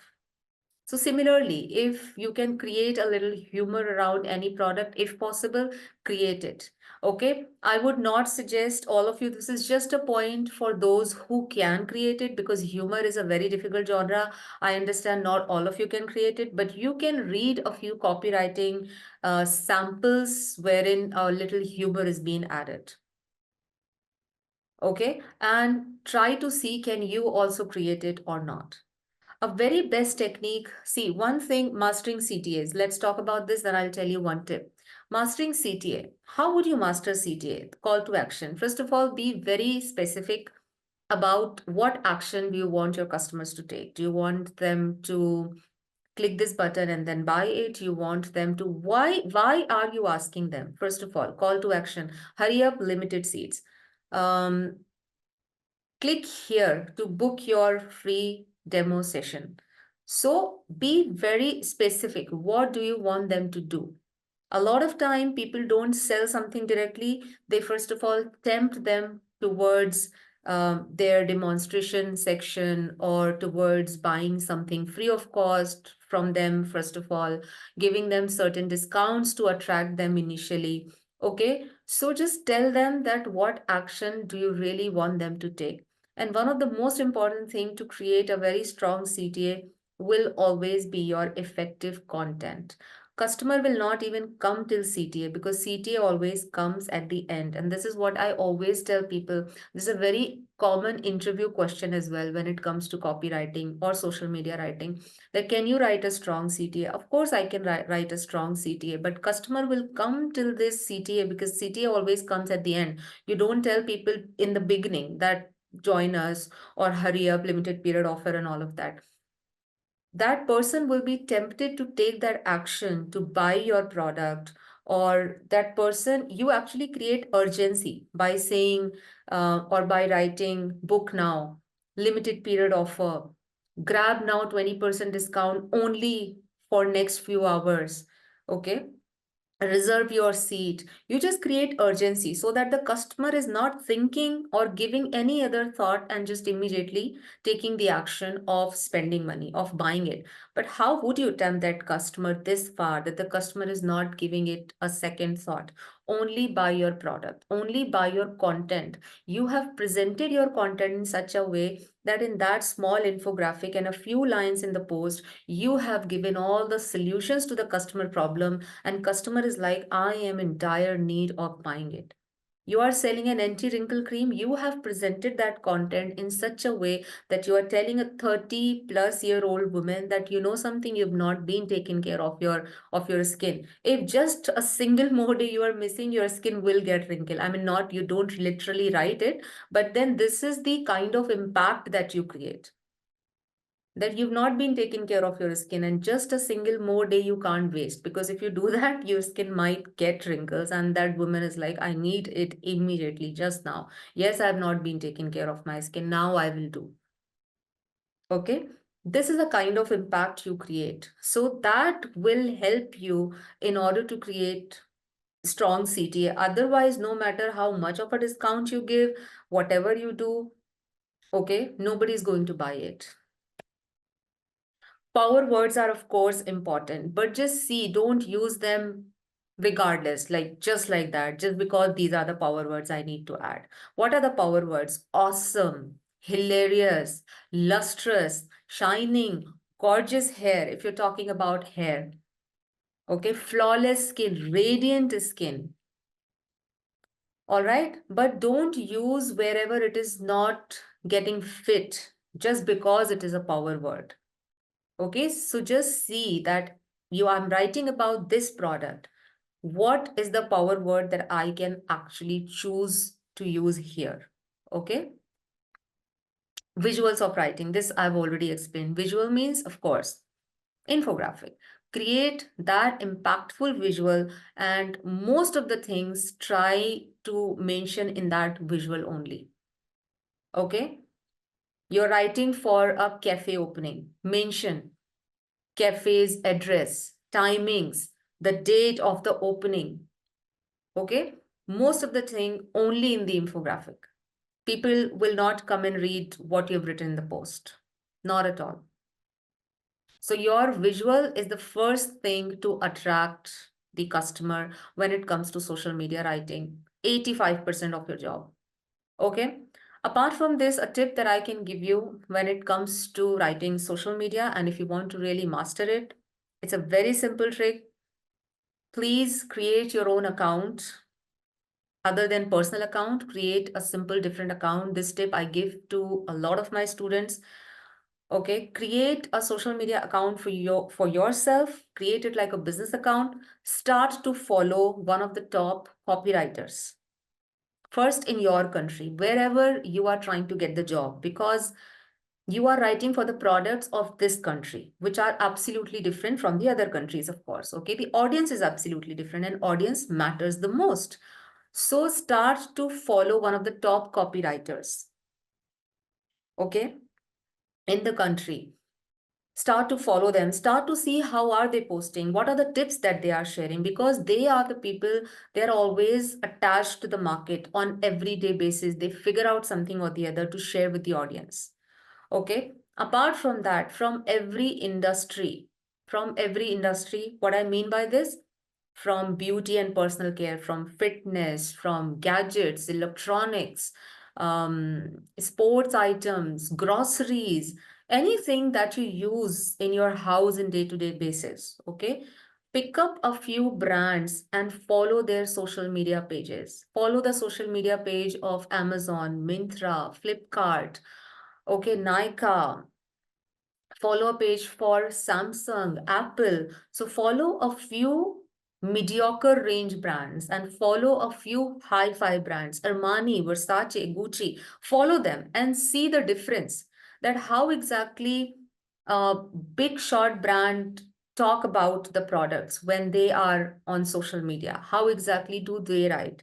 How about the mediocre ranges? How about any brand which is just starting the business? All small businesses, follow them as much as you will follow. Create engagements. How would you create engagements? Look at their products, look at their copies, what they are writing, what kind of infographics they are creating. And you will always find that big shot brands do not really struggle a lot or put a lot of content and efforts in creating visuals and creating all of these social media posts and all, because as I said, they already have a follower. They already know that they stand in the market.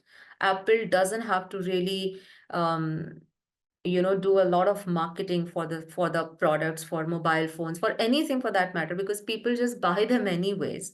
Okay, they don't really have to tell people that we are the best in the industry. People know it anyways, right? People just want to know when are you launching your next model, okay, so that we can buy. But still, just see that how exactly they are promoting. You'll find a huge difference between the copies of big shot brands in comparison to the mediocre range brands. Why? Because mediocre range brands are always in competition, okay, with other brands. All right. Start to follow them, start commenting on their pages. And this way, you will also attract customers for your page, like people will start to follow you. Also, whenever you find any copy, okay, any post, and you're really liking it, you're really liking the caption, like I really like this caption, the Mamaearth was born, okay, try to see that can you recreate this copy. If you would have written this social media content or this post, what better could you have done, okay? and use that and post it. And you can mention in your bio that this is a sample work, social media account and sample work. And you can mention about yourself that I am a social media writer, or I am learning, or I am a copywriter, or I love writing, I love creating social media posts for people. Okay. And this social media account, you can even present when you're giving interviews. You can mention it in your resume as a sample work as well, because a lot of time freshers really struggle with the sample work. And when in the interview it is being asked that how do we know that you can write, and the only answer that you have is I'm a fresher and I'm very passionate about writing, but how would you prove it? Okay, so if you are posting something on daily basis, and I would recommend create your social media account on Instagram and on Twitter, at least, if possible on Facebook, but if not, at least on two social media platforms, and post something there daily. Try to recreate some famous advertisements, okay? Or whenever you go somewhere, you're doing something at home, you're having a cup of coffee, click a beautiful picture and write a few lines. Try to write the captions. Can you see writing captions? Try to write a caption about that tea. Try to write a caption about that time that you're enjoying with your family, and just post it. And follow the pages that I'm telling you, as many as you can, and just simply go through those pages whenever you get time. Just see how are they, what are they writing when they are promoting anything. New Year is there, okay? How are they exactly going to write, uh, promoting their brands in the time of New Year when they are giving discounts and all? What are they talking about? This is going to help you write a very good content on social media in no time.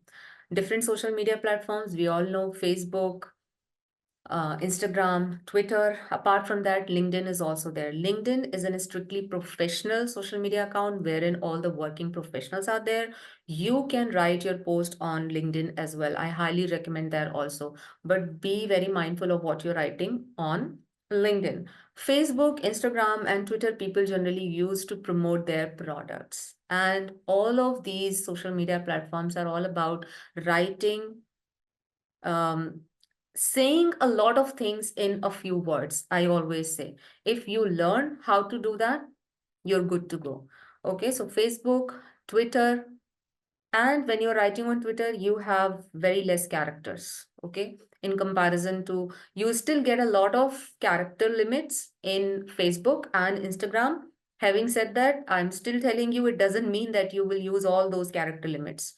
Twitter does not even allow you to write beyond 240 words. Hashtags are important in social media. Okay. So let's suppose you're writing about any food item. So just in the search bar, just check what hashtags are famous when it comes to Indian food, when it comes to recipes, and try to create your post around those hashtags. And then if you use famous hashtags with your post, obviously you get more likes. Okay. And gradually you will increase more followers as well. Okay, so this is all about social media, guys, social media writing, and I'll see you in the next video. Now moving to the next big topic, which are the ebooks, right? So now ebooks, I will take you through my ebook as well, and I will show you how it is on Amazon. So yes, you would definitely be inspired maybe to buy my book, the Kindle version, read it, and then your reviews would be really. I would love to read your reviews on my book on Amazon. Okay, so let me just show you my book, and then in detail I'm going to explain to you with regards to the ebook. So let me go to Amazon.in. I have the paperback version on .com, and it's not available on .in. So that again I will explain to you why. So I've kept the same name. I have my website, which is echoedemotions.com. I have my Facebook page, which is Echoed Emotions Quotes and Articles. My Instagram, Echoed Emotions. So I've kept the same name all through, so that it's kind of easy for my followers to know that yes, anything with regards to Echoed Emotions belongs to me. So you also see this read for free, which is unlimited. If you are now, there are two ways of getting your book. Okay, if you are publishing it on Amazon, you have it's a free. You can just go ahead and publish it for free on Amazon. You don't have to bother about paying and all of that.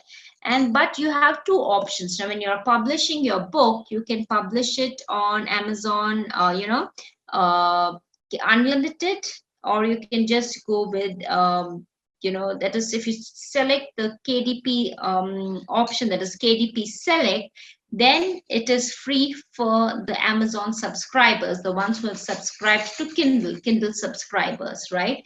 And another thing is, if you want to go ahead and publish it on Amazon select, you would get a lot of other benefits, like you would get higher royalties, and you would get even the subscribers would have to pay for your book, right? I mean the subscribers would have to pay if you just select it. Now there are two options. One is KDP select, and the other one is just the simple KDP. Now Amazon has two different options for you to go ahead and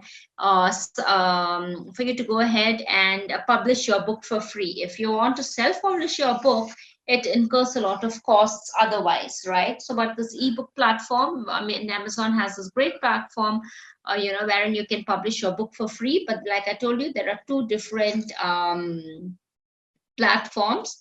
One is KDP Select and the other one is KDP. Now in KDP, when you put your book on KDP, there are different, your book is available for everyone to purchase it. It is not free to the subscribers. Even the subscribers to the Kindle subscribers would also have to pay to buy your book, right? But you'll be thinking, yes, I might as well just put it on KDP so that my book is available for sale to everyone. But you will get lower royalties as well. And another thing is, if you choose to put it up on KDP Select, then what happens? Your book would be free to the Kindle subscribers of Amazon. And the same thing, if it is on KDP Select, your book would be locked in with Amazon for a period of 3 months, which you could then change your decision and revise it, or you can just continue. Now here, what do you mean by this? It means to say, if you choose to register your book under KDP Select, you cannot have it registered on any other platform. So you cannot have it on the different platforms like Kobo or from Apple, the iStore and all of that. If it is on KDP Select, it should just be only on KDP Select. If it's on KDP, you can have it across different platforms, and you will get a lesser royalties. But if it's on KDP Select, you get 70% royalties. So these are the two aspects. So now there's no hard and fast rule, which way you are going to win, or you can get more number of you can get more number of sales and all of that. But the main thing now, see, when we talk about KDP, when we talk about having the book being put up on Amazon Kindle edition, most of the people are under the impression that they need to have a Kindle in order for them to go ahead and read the book. But it doesn't work that way. It is just, you have your mobile, you just need to go ahead and download the Kindle app. So you download the Kindle app, and you go to Amazon and you just say buy now. And what happens the moment you say buy now? It is already downloaded into your Kindle app. So you go back to your Kindle app, and then it is already downloaded, which you can go ahead and quickly read, right? So you can read for free if you are a Kindle subscriber. If you are not a Kindle subscriber, you need to buy it. And then once you buy it, it's going to be sitting there in your Kindle application, which you can go ahead and read, right? So before this, you can also have people also get to download, and people also get to download the sample, yeah, so for them to understand how it works, I mean what the book is like and all of that. Yeah, so it's a collaboration of me and my sister. My sister's has done the illustration part. So both of us together have combined I've written it, I'm the author, and she's the illustrator for this book. And here you can see there's a lot about the product description, which you yourself have to give your product description.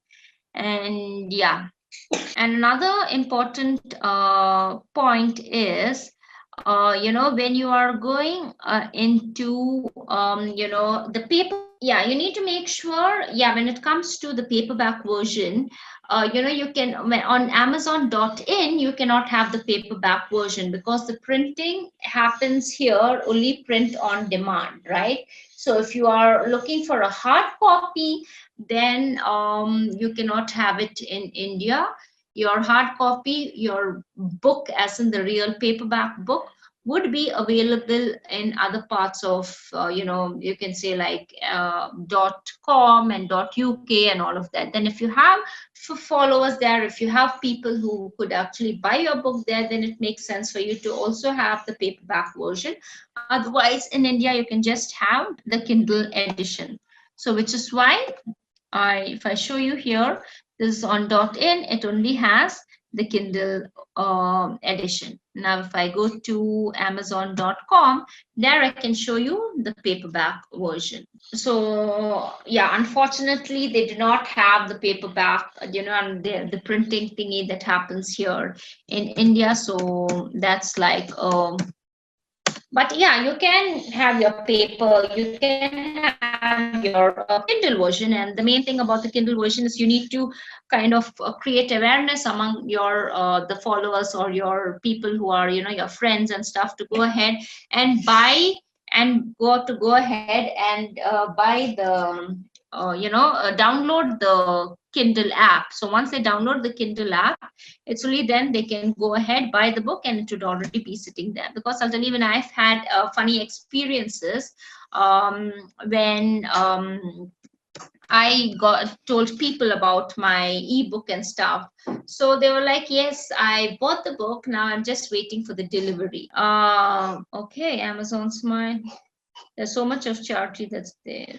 Yeah, so they are unaware of that. You can just download the Kindle app. So they are still, they think that yes, if I go and buy it, I'm just waiting for the delivery guy to come. It does not work that way, right? It needs to be you just need to create kind of some awareness that yeah, if at all you are buying the Kindle version, just download the Kindle app, head to the Amazon.in, then go ahead and buy it. And when you buy it, it automatically sits in on your Kindle application. Okay, so now you see here on Amazon.com, the paperback is available. So the paper on Amazon.com, you also have the paperback and the Kindle version, whereas on Amazon.in, it is just the Kindle version. So yeah, so getting to sell the paperback version in India becomes a little expensive, because it is you have to pay like $7.5 just for the shipping. So yeah, so that's, see, this is for Kindle Unlimited. If at all you are subscribed, no thanks. Yes, I want to read for free on Kindle Unlimited. So if I choose this option, then I'll have to opt for read many books which are available on Kindle subscription, which are available on Kindle Unlimited. I could just get a lot of books and read every month. So if you are a lot into ebook and stuff, then it makes sense for you to go ahead and subscribe. Okay, so yeah, so this is the information, product information. Let's just see what look inside looks like. Yes, so this is a book. I'll just show you inside how it looks. Yeah, so this is about the author. Like I told you, copyrighted material, it already shows here. See, on each thing it shows copyrighted material. Then I'll just show you like the acknowledgements, table of contents, how far all, okay, this is a preview. The number of pages displayed would be limited. Okay, so yeah, we've combined the illustrations. So by now, how many of you, I'm sure there are, a lot of different opinions that, you want to come up with your own book and stuff. So Amazon is the right place. But if you're looking for a paperback version, you need to make sure that you probably need to else what happens is you can have it published on amazon.com. Then you can choose to you get to choose, you get to opt for 999 copies. You can buy your author copies, and the author copies is you just have to pay only for the printing. Like I showed you on amazon.com, the book of my price is $10. But if at all, but when I bought it, I just paid for the printing cost. I only paid for the printing and the shipping cost. So 999 copies you get to order, and those copies you can go ahead and market it in India. So some of the tips to start writing an ebook: choose the topic and define the audience. Go ahead with structuring. Like, yes, the first thing is choose your topic and the audience. That's it has to be target specific, audience centric, and all of that. Structure it. We've done this in book writing. The same thing goes into the ebook as well. You need to structure your piece. You need to focus on your audience. You need to come up with an idea, research the concept. Then what does your protagonist want? Go ahead with selecting a plot. All of this when you're into novel writing and novel, publishing your book based on a novel and stuff, right? Then you need to make sure it is in a right format, acceptable by the ebook platforms. And of course, editing and proofreading being the utmost important part. So choosing the right platform. So yeah, in e-publishing, the three formats are very popular,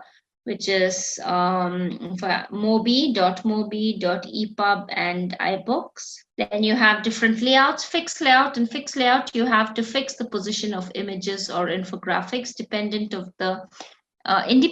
of the content in the book. Don't go initially with a fixed layout. Flexi layouts, you can go ahead and change the layout as per the content, right? So at first use flexi layouts to modify as per the need in the future. So cover of the book tells you the essence of the story. And yes, again, I want to come back to the cover of book and show you my book cover was designed by my sister. So make sure it's custom made. This is my book cover. And yeah, make sure it's custom made so that you get a complete, you get to choose your design and what your book talks about. So make sure it is your cover book, the cover book should be that talks a lot about your book, basically. Some common tools or software to convert the document or PDF file to an ebook format. So you can just have a look at these and keep this important information in your mind. Creating multimedia and colorful ebooks. So you have different options over here, and an author of ebook can choose to publish the content with attaching multimedia and design it with colorfully with blurb or a book creator, KDP book, kids book creator, Apple iBooks author.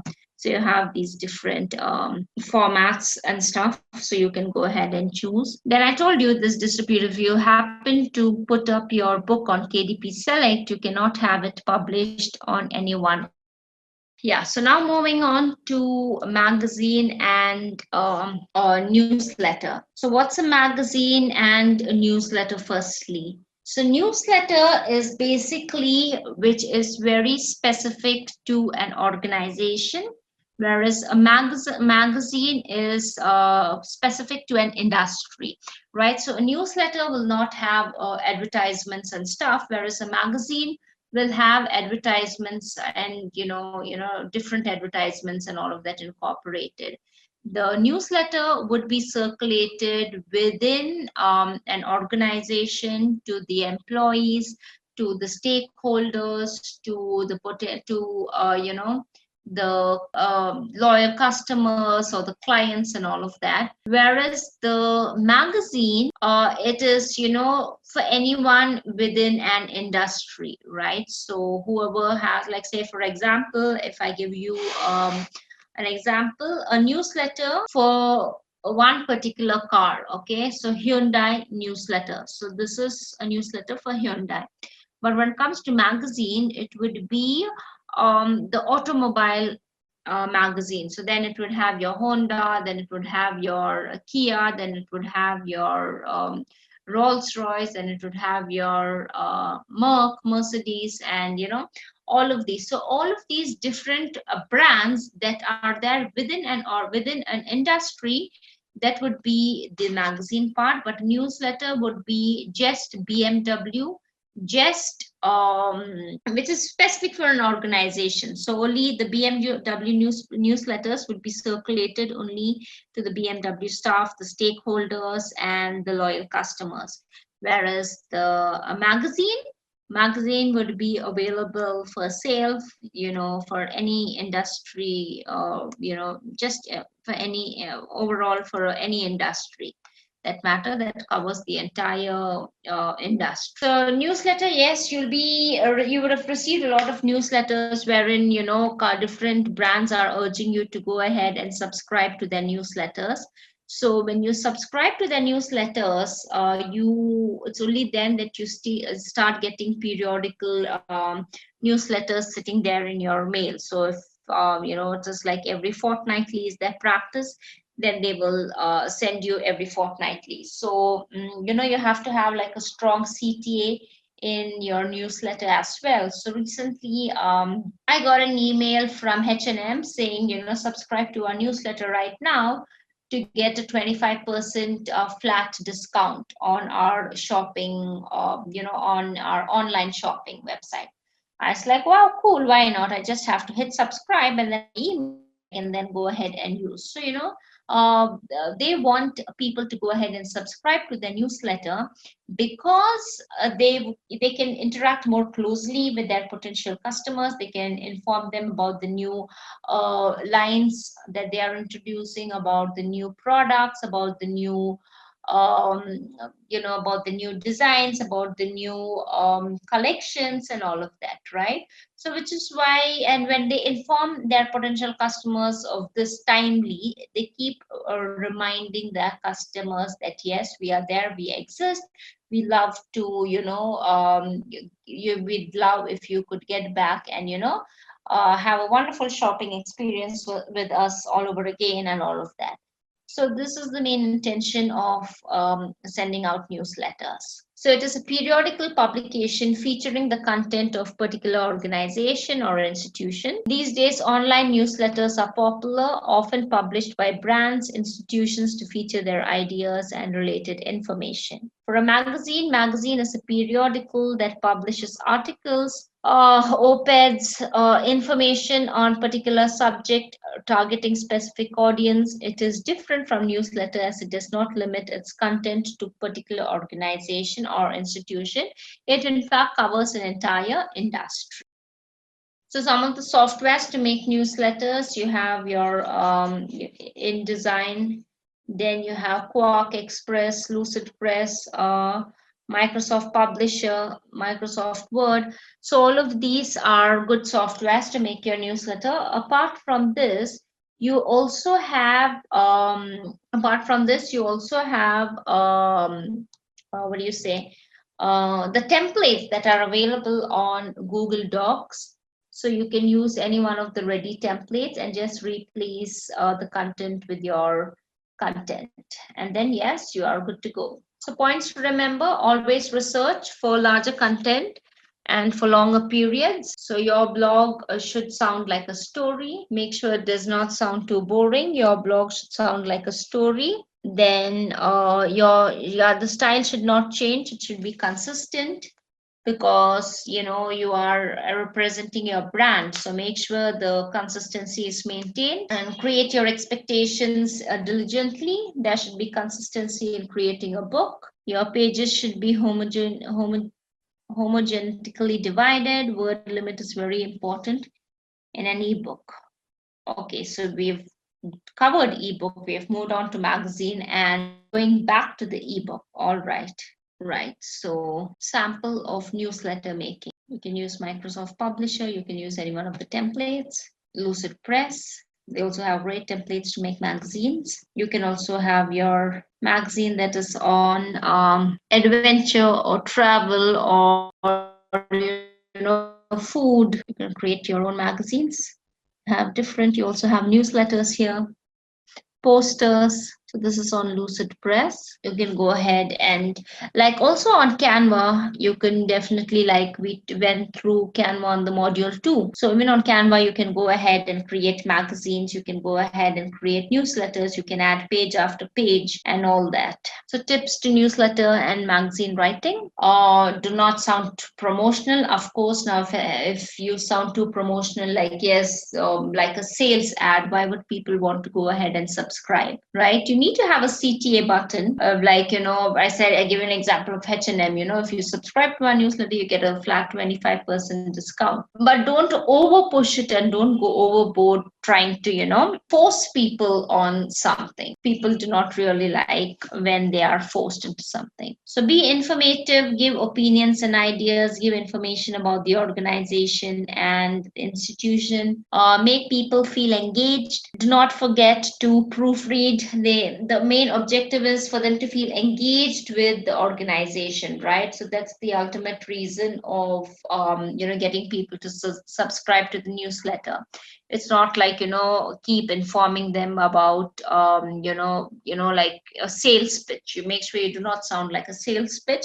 It should be more about engaging with the audience, with your customers and stuff. So magazine, it is equal to feature writing. Make the content engaging. You need to be very creative in the way you come up with and engaging content and all of that. Make sure that readers read till the end of the write-up. Make sure they do not just skim through, and it should make the reader to visualize what you have written and grasp their imagination.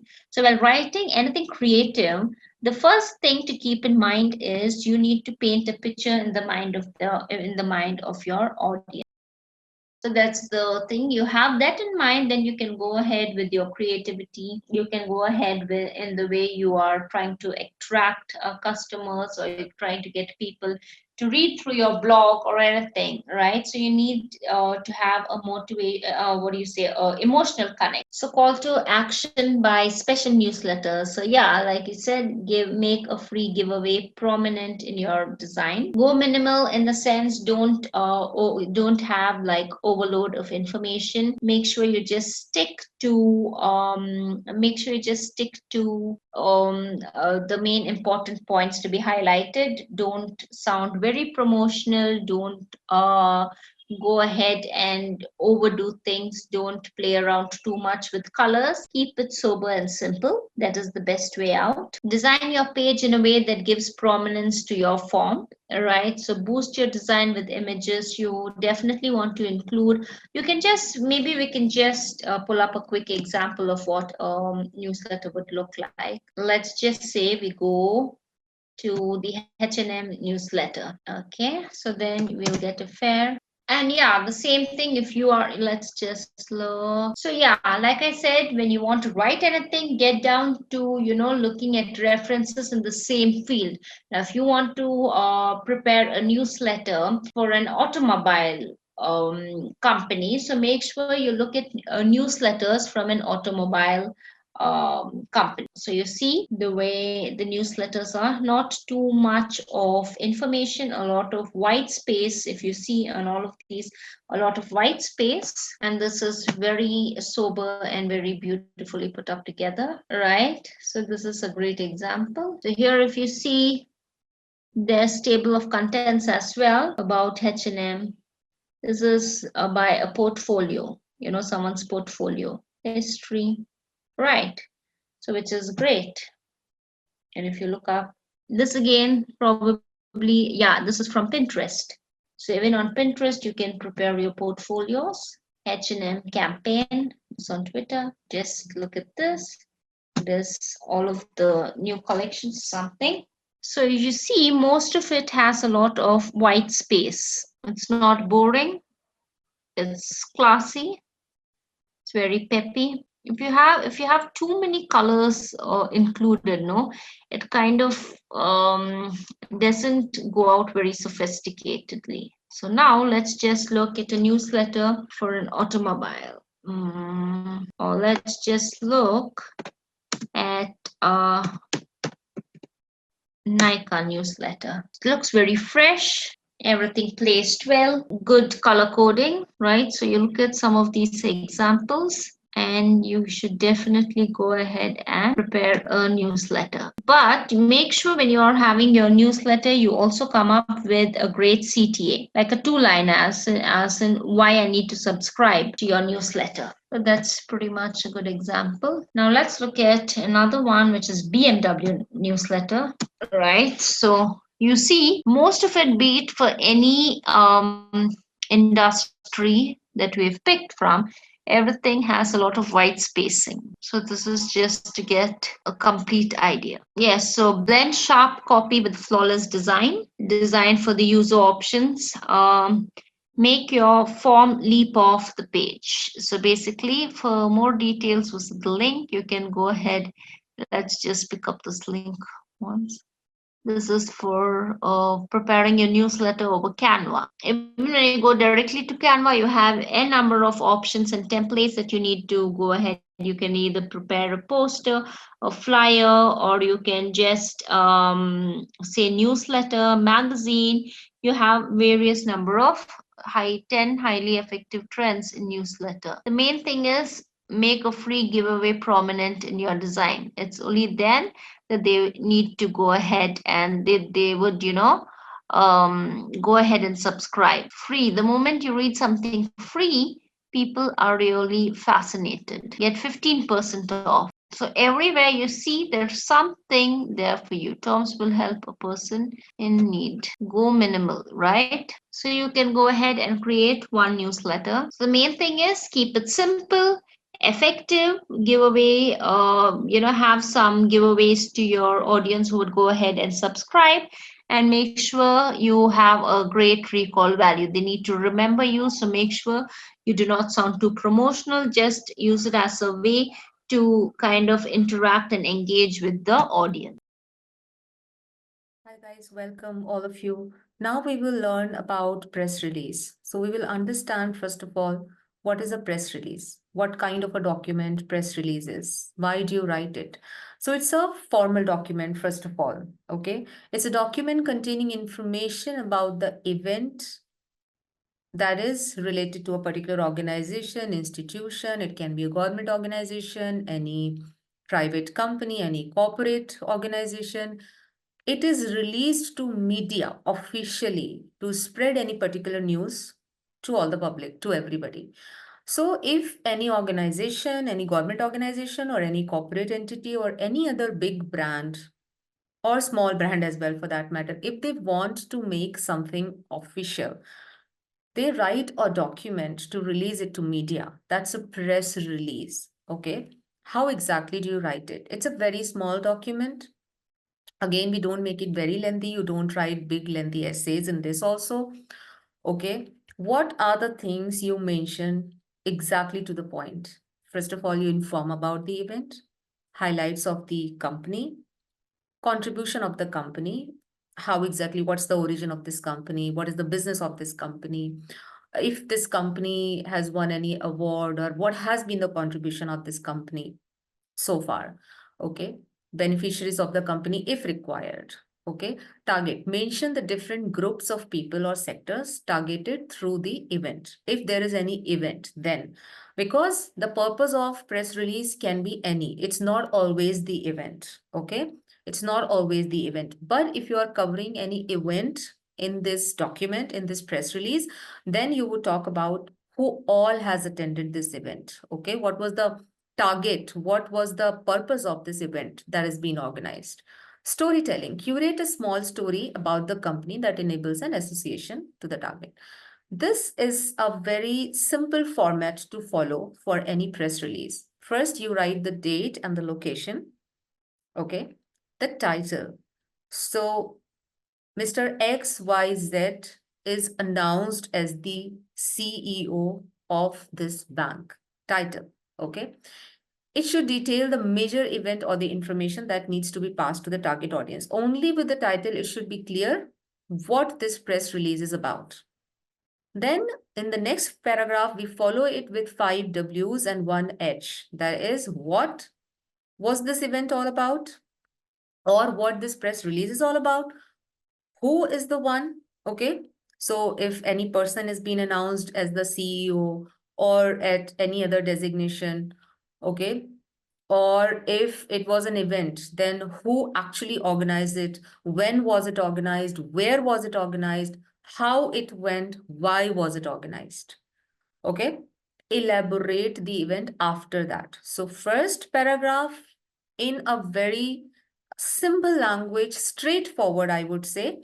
No artistic or creative words or something, absolutely formal. No elaboration, nothing. And after that, you can elaborate it by telling what exactly was the event, how it went. Okay. If there is any chief guest, if there was a speech by a CEO, if CEO said anything, or CEO, I'm just giving you an example, okay? And it can be anyone, okay? A trustee of the hospital, at times hospital also release, give a press release. And major thing that you mention here is the quotation. Now, what is the quotation? CEO said. So whatever that person said specifically, you mention the exact word of that particular person.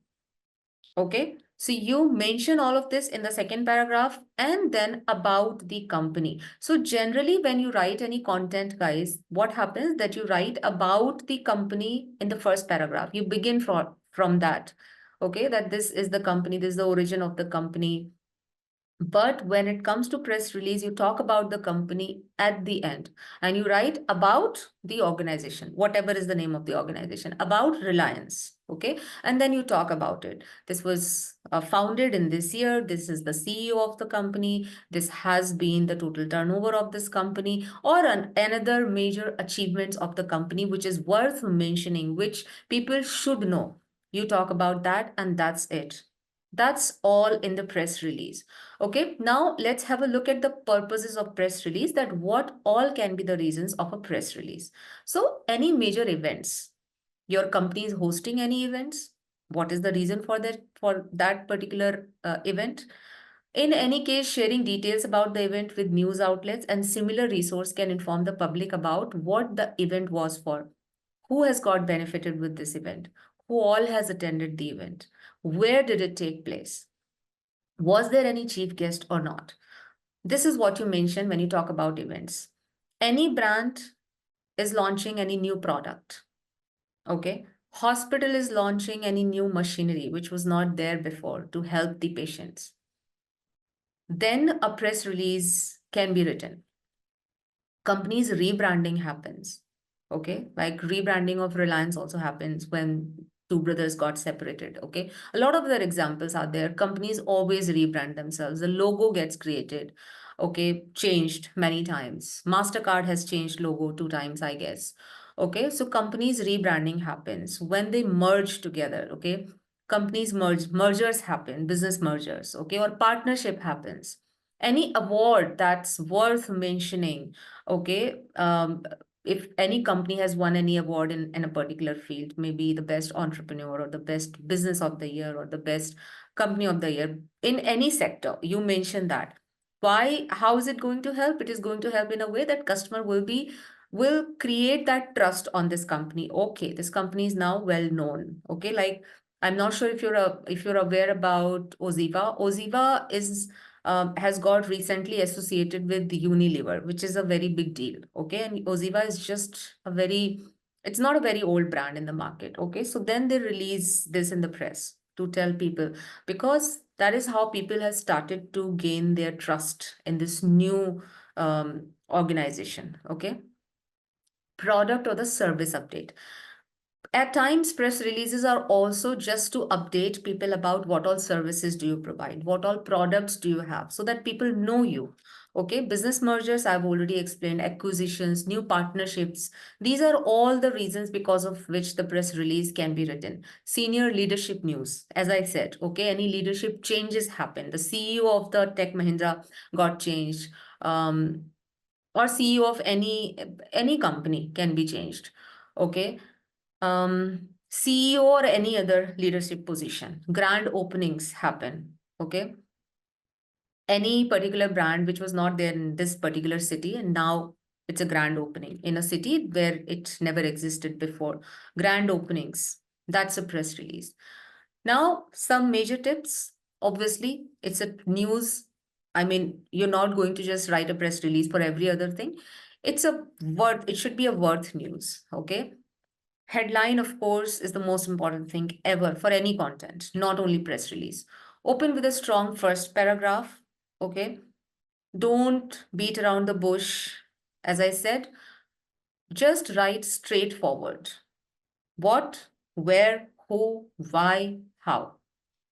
Think like a journalist. An editor will be more likely to use your press release if there are minimal edits required.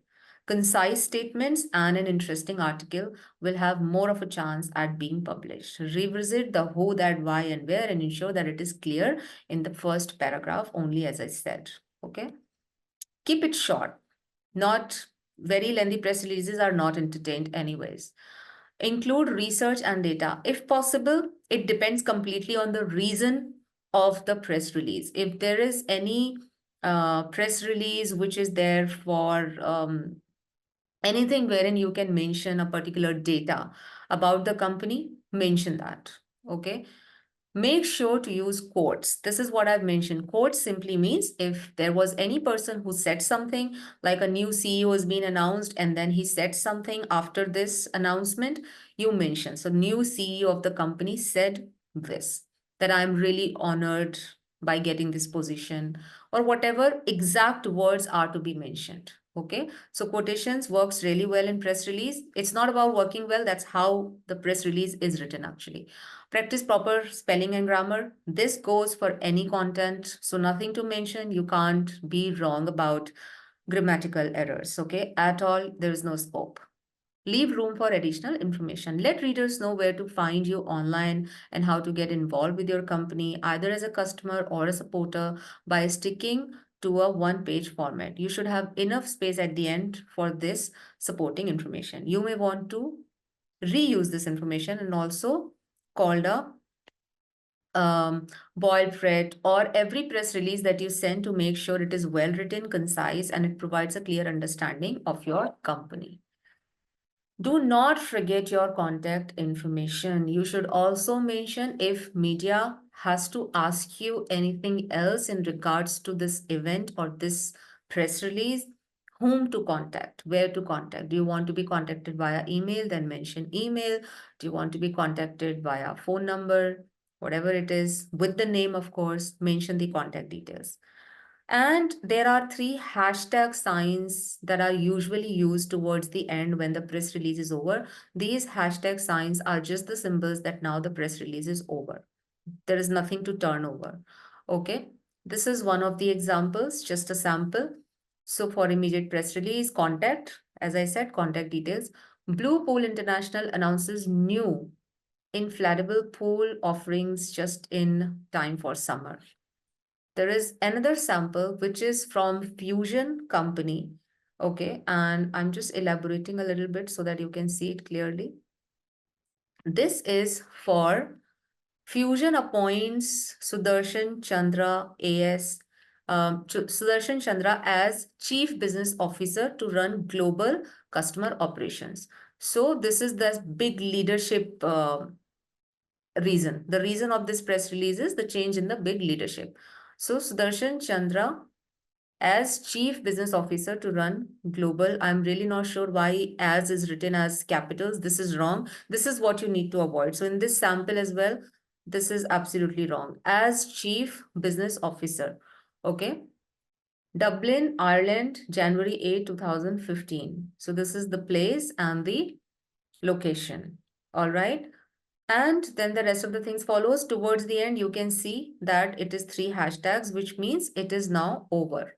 Okay, and about Fusion, as I said, about the company, it is being written towards the end, exactly at the end. Fusion Mobile is a global smart device brand. Okay, since its inception, has launched a successful range of technology superior products worldwide. Okay, so this is another sample for a press release. Writing press release is simple. All right, guys. So that's it for press release. I'll see you now in the next video.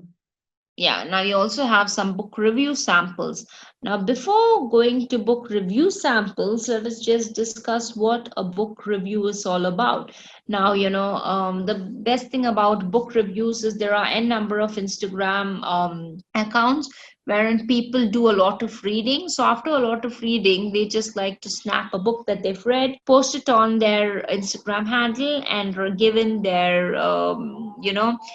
reviews, critical reviews, and then towards the end, yes, whether they recommend it, yes or not. So that's a great way of getting quick followers. So over a period of time, you start doing this regularly, and people like what you're doing, they start following you because it kind of gives them easy access, right, as to what book to go ahead and read, which book is good, which book is not very interesting, what the reviews are and stuff. So book review accounts are also doing really well. And ultimately, what happens when you get a lot of followers for your book reviews, you kind of become an influencer in the market, a book reviewer influencer. So people may start paying you and saying that, yes, I will pay you so and so amount, or you can say my charges for book reviews are so and so. And then, yeah, you need to stick rightly to what your review is. Make sure the money does not influence your book review. Yeah, so then you can, be a influencer to other book reviews and give your exact review on that. So yeah, so the first thing is how to write a book review and a book report. So it has to be descriptive, and it has to be a critical evaluation of a book, right? So it needs to have the summary of the content that assesses the value and rates, and ultimately it recommends it, yes or no. So this recommendations would influence the other readers, the other potential readers. So you need to focus on that. So now the bibliography information. Now, say for example, you want to start off your Instagram account because you're into a lot of reading and you want to give your critical reviews now on after every book that you have read.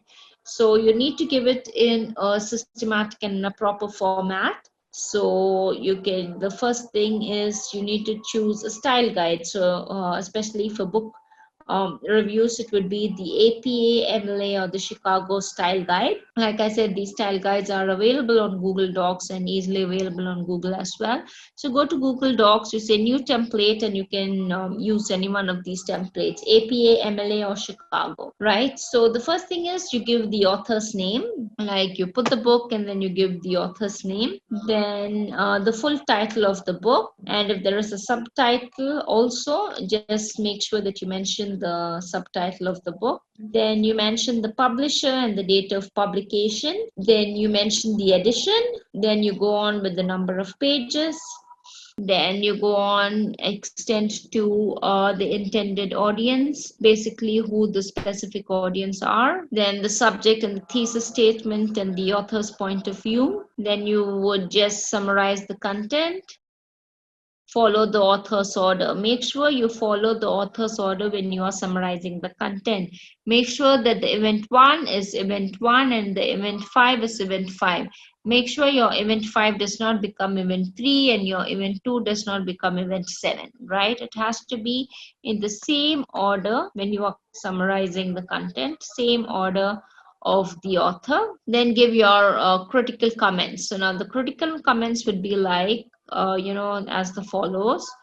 Has the book purpose of the book, basically has the purpose of the book been achieved? Then have any of the facts and evidences been omitted? Then is the writing style clear? Then does the book raise any issues or topics for discussion? If yes, what would be the topics of discussion and all of that, right? Just two liners on that. And lastly, towards the end, recommending it, yes or no. Okay, so there is a famous Instagram account called Books on Toast, which is purely into book reviewing. So you can go ahead and look into that account and get probably a vague idea as to how book reviews are done and stuff. So yeah, some of the points to remember before you start reviewing the book: make sure you have read the books of the same genre before. It's only then that you can kind of make a critical comparison, right, to this book in comparison to the others. So make sure you have read books of the same genre before. Yeah, then make sure you follow the flow of the book content. Then yeah, you can mention the language style used by the author. Then yes, you can also relate the book to which you're referring to the author's previous work. Yeah, make sure you do not leak. Yes, this is a very important point to note. Do not ever leak the climax, or do not just be a book spoiler. Just don't be a spoiler. Do not give out the climax or the entire soul of the book, because then no matter how good a review or how bad the review is, they would definitely not want to watch it. If you have, because sometimes if a book has a real bad review, many people may be very curious to actually read it. Even if a book is very good, there'll be a lot more of people wanting to read it, yes. But if you give out the spoilers, be it a good review or a bad review, no one would ever want to go ahead and read the book. Yeah, moving on to product descriptions that we have here. So writing product descriptions and reviews. So now, when we are talking about reviews and product descriptions, it comes to the way people want to see a product and buy a product, right? So if you see a product and you may want to buy a product because of the descriptions that are involved in it. So this is an important part, and in fact a lot of people are working in different companies, and what they do is they specifically work on writing descriptions and stuff. But reviews, yeah, it's not influenced. Usually it depends from one person to another. You may want to write reviews when you are happy, or you may want to write reviews when you are really kind of very pissed, or you are very disappointed with a product. So reviews really it does not depend on paid reviews and stuff. The genuine reviews is what matters, and Amazon makes sure that all of the reviews being posted are genuine. So the structure of product descriptions. So the main thing is to focus on the material, the size information. So you see now a lot of these, there are new websites coming to India that actually ship products from China and stuff. And to understand the different sizing, whether you fit in a small, medium, or large, purely depends upon different standards in different countries. So there is a size chart that's mentioned, be it shoe size, your footwear size, or your dress, or your pant, or your t-shirt, or your top.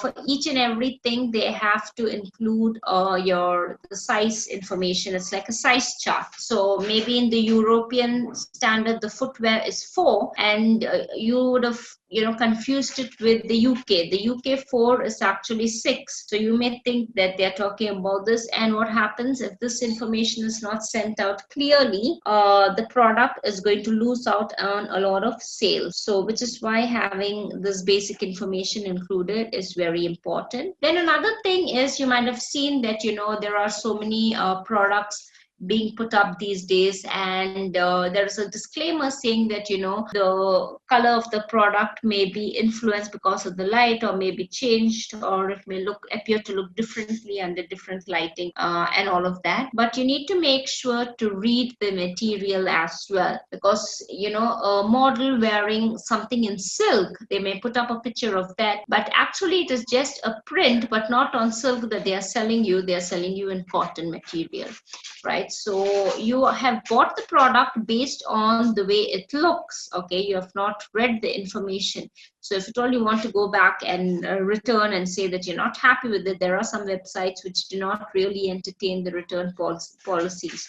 So you have to be very cautious in reading all of this information. All of this information ought to be there, but you just need to, they are not going to highlight it as such. You just need to make sure that you go ahead and read all of this as a customer point of view. And as a writer's point of view, you need to make sure that you include the basic information of the size, the color, the material used. You can also mention the different uses of the product and stuff. Yeah, so basic uses and what goes well with what. Now, of late, you might have seen even on Amazon shopping, like if you buy a certain product towards, below the screen, it comes up like a combo thingy, people searching for this also buy this. So say, for example, you are buying a laptop on Amazon, it comes towards the end of your screen that people also buy a laptop bag to go with, and they show you the ideal matches. So they are, trying to go ahead and influence your buying decision into buying other products as well, which would be relevant, right? So this is one important aspect to make sure that you include. And also, if you are shopping for a white t-shirt, another thing below would be, a white t-shirt goes well with the blue pair of jeans and white sneakers and stuff. So all of this, they are trying to push other products. So they're trying to, sell you like a whole combo thingy. And they also send it across like people usually buy these and these together. So that is one other important aspect. Then alternate uses. Yes, now if you are buying a product, they might want to also influence your decision that it is just not used for this. You can use this product for multiple other uses as well. So if you're buying some shelves, you need to go ahead and not necessarily just stick to buying a kitchen shelf and using it in the kitchen. Maybe you can use it in your garden and put up pots differently or something like that. So it's just basically telling you the alternate uses of the product to increase and enhance the usability, right? Then gift ideas, they would also sell it like gift ideas. These could be some cool gift ideas. So even though you didn't have it in mind as a gift, now since it's put up there, now you are thinking of gifting it to someone as an idea. So these are some of the important aspects to make sure that you include these. This would really work well to your benefit. So you need to choose the right describe the touch, the feel of, say, for example, if you're talking about slim phones, describe the touch and feel of it, the way it engages with the reader's sight. If you are talking about something that includes the smell and the taste, be a little creative in the way you are describing that. Describe the way your product sounds, including all of this information would definitely work out to the advantage in increasing the product sales. So tips for writing product descriptions, buyer persona. Now, what do you mean by buyer persona? Buyer persona is basically your customer avatar, right? Representing the ideal customer with the customer demographics, the behavior patterns, and motivation. So basically, a customer buyer persona is a customer avatar. Now, you are kind of creating or developing a character who would be the ideal match for your product. You are developing a character who would be an ideal match for your product, right? So you can give your ideal customer, your buyer persona, a name, the behavioral patterns, the buying behavior, the age, or the uses and the requirements for her or for him for your product, all of this. So overall, you are just drawing out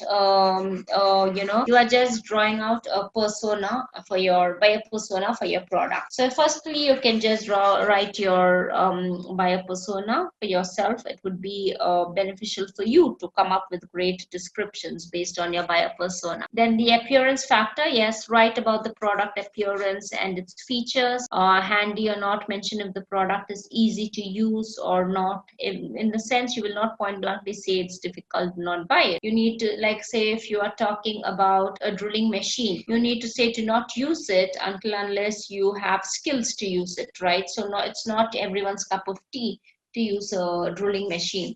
So on those lines, you need to be specific. Then unique uses ideas, like give ideas to your customers to use your products differently. This is basically talking about the alternative users. So you are trying to motivate them into their, influence their buying decision. Then attractions or unique features. Yeah, so that is like, mention the highlights of the product that makes it unique from the other product counterparts. This is mainly about your US, what is the unique selling point of your product? Why should customers opt and buy your product over the other alternatives, right? So you need to make sure you have this included. So this is an important aspect as well. So let's look at some of these examples here. Some sample of product description. Yeah, so a sunny reception from your friends is a sure thing. This again is a pun. The SHORE is a sure thing. They mean to say sure, SURE and SHORE. So the way they are playing around with it, it seems like, the sandal is too beachy and all. And what really works well, the creativity in describing a product would also be for your furniture, like, your sofas, or, the way they are trying to tell how comfortable it is, or why you need to buy the sofa. Anyways, we have quite a few examples. We'll take you through. Yes, so demure sofa. So with its light angular design, the modern sofa is exquisitely sculpted to bring fresh styling and relaxed comfort into your home, right? So when you are talking into your home, again, you are using the second person's point of view. Yeah, so you need to be creative in the way you project your product, especially when you are talking about furniture and when you're talking about, your clothing and stuff. It has to be very clear. Yeah, now moving on to product reviews. So product reviews, like I said, it is very important to actually give just to the reviews that you write. Make sure if you write reviews, well, you are really disappointed in a product, be good enough to also share your reviews if you find a product good. I mean, if you are writing a product only, if you're writing reviews only when you're really disappointed with the stuff, you need to make sure that you include your reviews even when you write your reviews even when you are happy with the product. Okay, so yes, so the first thing about writing your review is, see, now coming to reviews, it is also, don't think that just having reviews on Amazon you are not going to make any benefit. No, it doesn't work that way. In fact, forget about just writing your reviews on one particular product. In fact, you can have like a whole Instagram account that is dedicated only to your review. There are so many number of Instagram handles that do reviews for books, like we spoke about book review yesterday. In the module 2, yeah, we spoke about book review, right? So the same thing, you can also have makeup reviews, you can have gadget reviews. So you get your hands on different brands of lipstick, or on different shades of the lipstick, or it could be on any shampoo, or it could be on your lotions or stuff like that, and you would want to go ahead with giving a detailed review. And you need to on review pages especially, you need to be very creative in the way you put up those pictures and images. It should look very beautiful, aesthetically beautiful, and that's the way you are going to win a lot of followers, because you are doing like a good thing, right? So which is why people want to follow you. You're not just sharing your own thoughts, which people may be interested or not. You are sharing something that people would want to know the reviews on before getting their hands on a product. So you can have a review handle, a handle on an account on Instagram dedicated to a review of anything that really interests you. There are also food reviews. You go to different restaurants and then you give like a review on the food. Then you can go to different, try out different gadgets, like I said, or try out. All of this works really well. So, and yes, and why would you do this again? Over a period of time, when you get a lot of followers, you can get to become an influencer as well. So if you have loads of people who follow you, if you have loads of people who are following you on makeup, say, so there would be makeup companies who would want to approach you directly and get you to be the brand ambassador for their product on Instagram. So it is like, because you have an influence on a certain number of people, so it would work that way. So yeah, review, the basic purpose of the product, whether it serves the purpose or not, right? So whether it fulfills the basic purpose is the first thing. Then elaborating the features. So what you could do is, first step, actually you need to go ahead and before giving your whether it serves the purpose or no, I'd suggest you first give a detailed details with regards to the features of the product. Then later on you can give your review whether it's serving the purpose or not. So first give a detailed description about the features. Then you can go on with the important points about the durability and longevity of the product, how durable it is. If you're talking about blush on, okay, if it has the shine in it or not, if it's going to stay from so and so, like all through your day at work, if it's going to serve the purpose, if it actually has a matte finish or it is very sticky or it's too heavy on the skin. So you need to speak on those terms as well when you are giving your review. So all these points would actually, benefit your followers, and this is what would make them follow you. Crisp and detailed review, right? Then review the alternate uses as mentioned about the product, whether you can use it, like say for example, your lipstick could also be used as your eyeshadow. So just try and mix up and say, because it is really smooth on skin, it has a very silky finish, you could go ahead and also use the same to match up with your eyes, with your lip shade and your eyes going together in the same color, and then use 2 or 3 more colors. It's the way you want to go ahead and describe it, but make sure you include the alternate uses and the main important features of the product. So then towards the end you would now discuss whether it served the purpose, yes or not. If not, why? What were the flaws? And if yes, how well did it work for you, and what is your experience, right? So you would mention all those aspects. Then so these are the important points. So tips to write product reviews. So make sure you are target specific. The product review should be written as per the requirements of the target, yes, and not in general. You make sure that you're keeping your audience in mind, being very general in the way you are putting across your point. Make sure you are writing it that would ultimately benefit your audience. Time bracket, mention the time bracket for which the product can be used, right? So make sure you include all those topics that kind of talk about the time bracket of the product you can use. Then give your honest review. Yes, make sure you actually give your honest review. If yes, yes, if no, no, and why. So honest review is what's going to get you a lot of followers. Then occasion based, so mention on which occasion the product should be used, right? If you are talking about different shades of lipstick, I'll give you this example. If you're talking about these different shapes, you can say the light pink could be used for your daily office wear.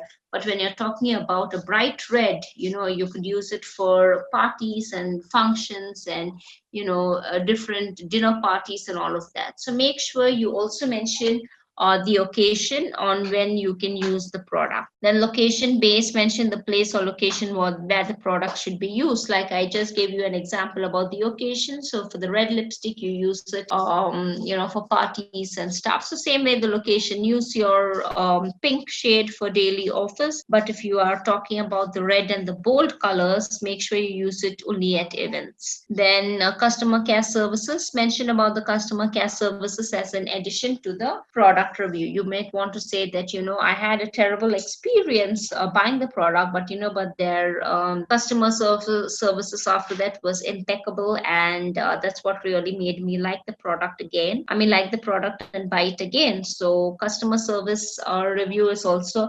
extremely good and important. But customer service review, you can give it with more specific when you're talking not about makeup, but when you are talking about say gadgets, or when you bought a laptop and you had some issues with it. So how was the customer care services, or how was the sales after sales team helping you out with the process of setting it up and stuff. Or if you want to talk about the makeup and customer care services, yes, say you bought your lipsticks on Nika, and if you had some issues with it and you want to return it, whether their return policy was pretty straightforward and easy, or if you had to get in talks to the customer services, were they helpful and in solving your queries. All of these important aspects would definitely play to your advantage.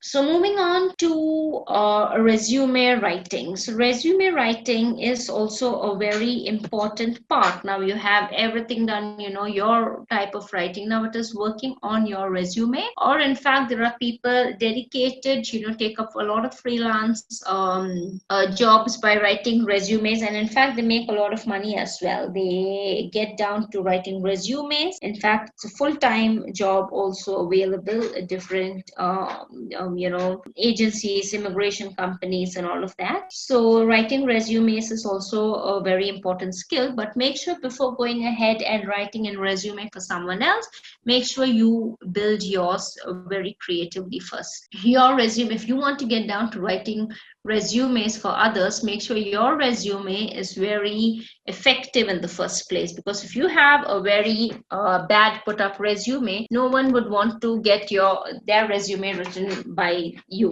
right? So make sure that aspect is covered first. Yeah, so be specific, choose the industry or the company, whichever you want to go ahead and apply for the job. Choose the format, whether it is chronological. So now basically in resume, firstly, let me tell you the difference between the resume and a format. Now the main thing is you need to be very selective and concise when it comes to a resume. So resume is like a snapshot of your CV, okay? The CV, on the other hand, it outlines the entire education and professional history, right? So it records the your education and your professional history. So that is your CV, but your resume is just a snapshot of your CV. So now, where do you apply your, when do you use your resume to apply, and when do you use your CV to apply? So it would be like, you'll be using your resume to apply for private sector opportunities. It is more applicable there. But, when it comes to your CV, it would be for the public sector and for your academia. When you are trying to apply for jobs in the public sector and in the academic field, then your CV would work well. But if it is in a private sector, your resume should do well, right? So a resume should just stick to 1 to 2 pages, and max it should just be, in fact, it is just 1 to 2 pages. And if you have like a lot of experience and you cannot cut it short to 1 or 2 pages, just stick to 3 pages. Whereas your CV will be a lot more in detail. Your CV will go on with a detailed explanation of your job roles and your responsibilities, and all of the different aspects would be covered in your CV, right? So your must-have resume layouts would be like, clear headings, ample spacing around your margins, then easy to read fonts, then it should be uncluttered. A resume should be appealing. It should not be boring. It should not be too long. It should be in a way that, screams out saying, read me, that kind of a thing. Your resume should be that kind. And there are different types of resume formats as well. So, the first part would be a reverse chronological resume. So here in the reverse chronological resume, this would be ideal for people with a lot of experience. So reverse chronological resume means to say your latest job, role goes in first. So the latest or the current goes in first, and then, or reverse chronologically, you can go ahead and mention your job roles and stuff in your reverse chronological resume. Then the other one, second layout, being the skills based. Now in skills based resume, this would be, for people who are actually lacking work experience. This would be more for students or freshers, or more for career change, who opt for career change. So this would be the skills based resume. Then next we have the combination. So this is a diverse set here. You can mix and match, the work experience and your skills. This is more relevant for your kind of job, right? So if you have a lot of skills, you can mention the skills and your work experience and all of these together. This is like a combination. Yeah. So yes, you need to go before preparing your resume and building your resume. Make sure you review few samples as well. There are a number of templates. Choose a suitable template that fits well for your job option. Then a professional title and a summary. Include the contact information. Match your skills to the job. Yeah, like whatever job you're looking for, match your skills to the requirement of the job. Then include the keywords in your resume. Highlight your achievements. Make sure you use the right font and the right color scheming, right? The color theme should be apt and the font should be very clear. It should not really hurt or blind the eyes of the reader. So the same thing goes to you when you are preparing your resume or when you're preparing the resume for others. Keep all of these tips important. Yeah, so here now looking back to these tips here. Be specific. You need to choose the industry, the company for which you want to apply. Choose the format, whether it is chronological resume or whether it is skills based or whether it's a combination, right? Then you need to come up with an impressive header, highlight your achievements, put in the keywords that are worthy for the employer to know about your profile. Choose an apt resume template. So having a great template is what would definitely work. Is in fact, building the right template is in fact half of your job done in building your resume. Then structure your resume right. So you would want to go ahead and structure your resume writing. You need to make sure it is uncluttered and it is very crisp and very clear and all of that. So name, address, contact, yes, your social media contact, like if you have your Facebook page, if you have your Instagram handle and all of that, make sure you include your page name and your Instagram name and all of that. If you're maintaining portfolios, you can mention given your Facebook. If you have your website, make sure you include all of that. Then mention the achievements. Why should the employer hire you? Yes, what's in you, right, for them to employ you, and what is your USP basically. So tips for resume writing: make sure you write the resume in accordance with the job profile for which you are applying, right? So set the tone and template accordingly. If you're applying for a creative job, then use some creative template. Then always structure the resume in the right order. Always use highlighting keywords and make the resume look readable in one go. Do not add unnecessary hobbies. Just like unnecessary hobbies is really a big no. And other stuff like married, not married, age, date of birth, all this is actually not really required in today's world. Okay, some of the resume samples you can pick up from the web.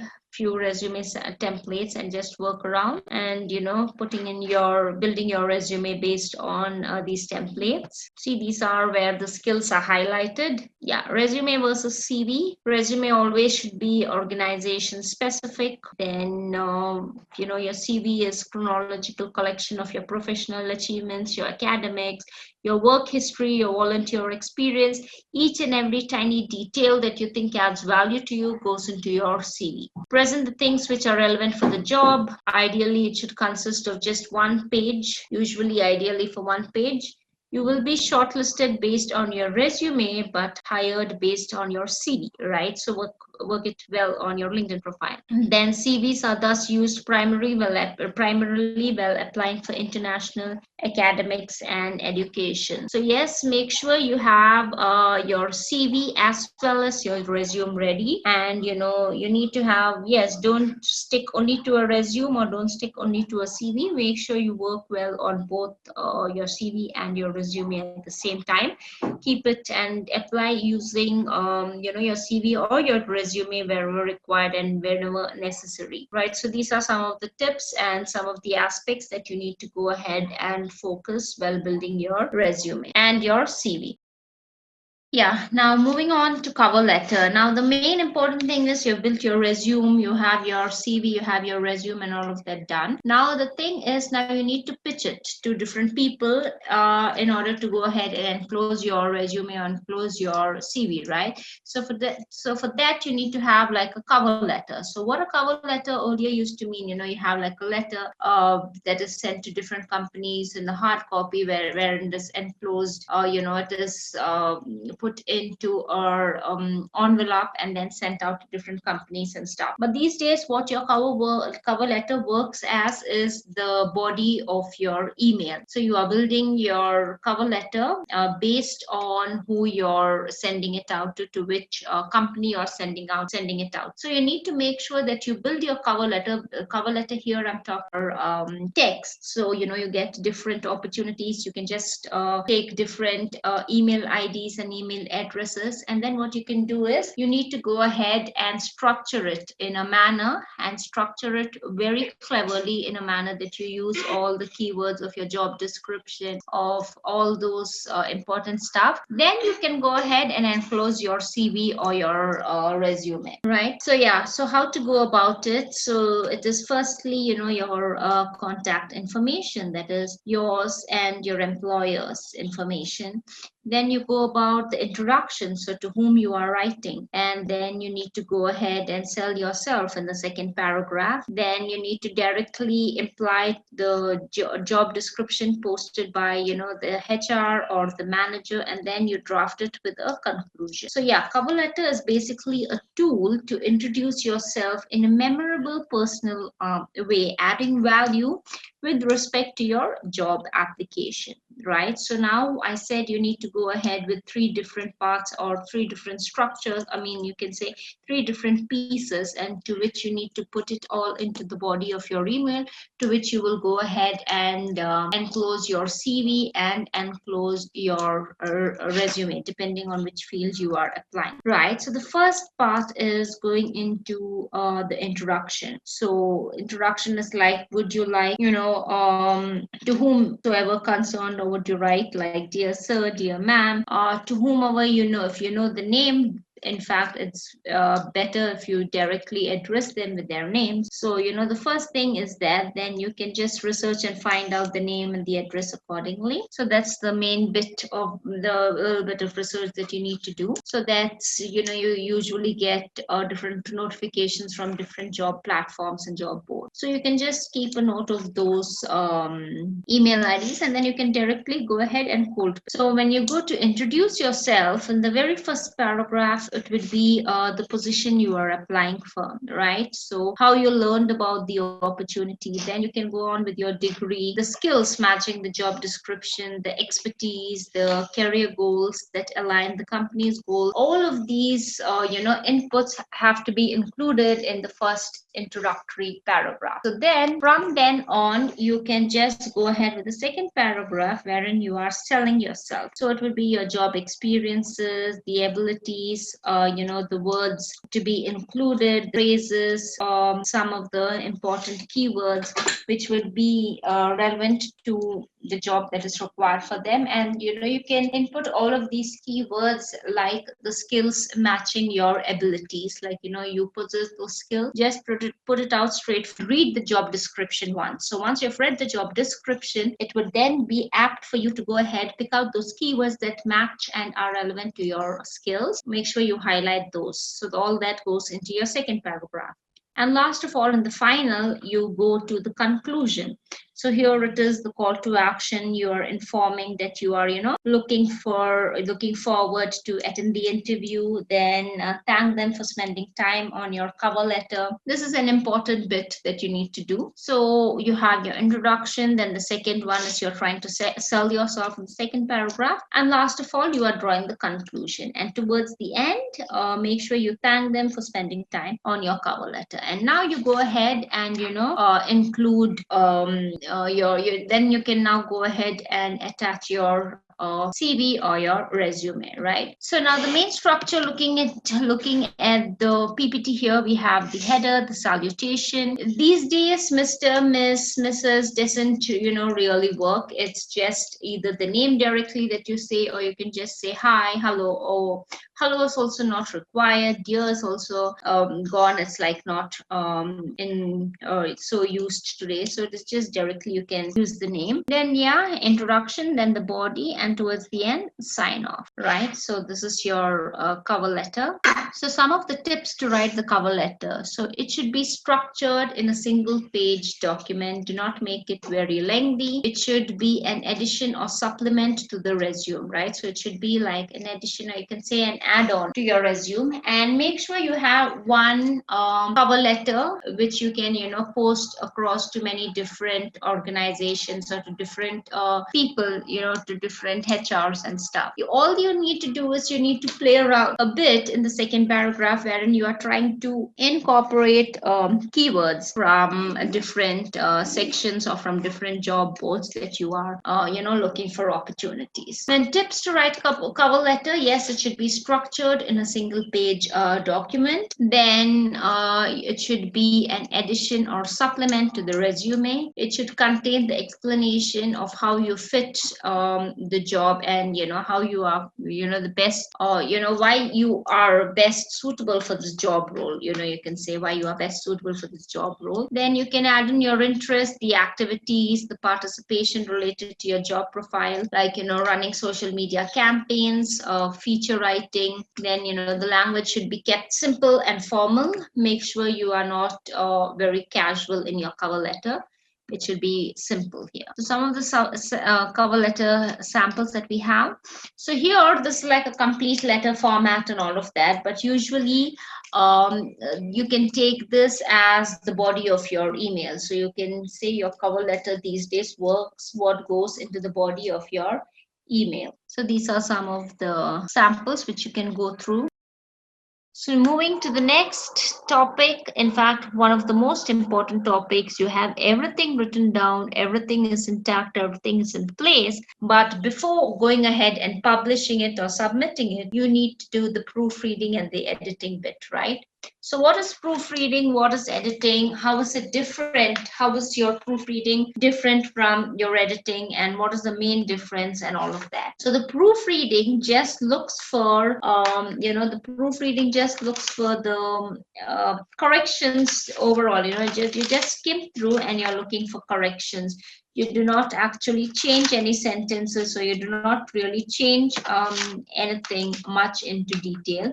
You're just looking for some grammatical or punctuation error, and yeah, you're not focusing too much on the quality of the way it is presented, but you're just trying to. That's why I said when you are working on self-publishing book, you're trying to get your book self-published, and when you have to choose different packages, if you see the package which has just proofreading is a little cheaper, but when you go for the proofreading and editing, it turns out to be more expensive, because editing actually goes down to reading your complete reading it, the complete document or the book or the copy or the write-up completely, retaining the original meaning, but giving it a more polished and sophisticated look and feel.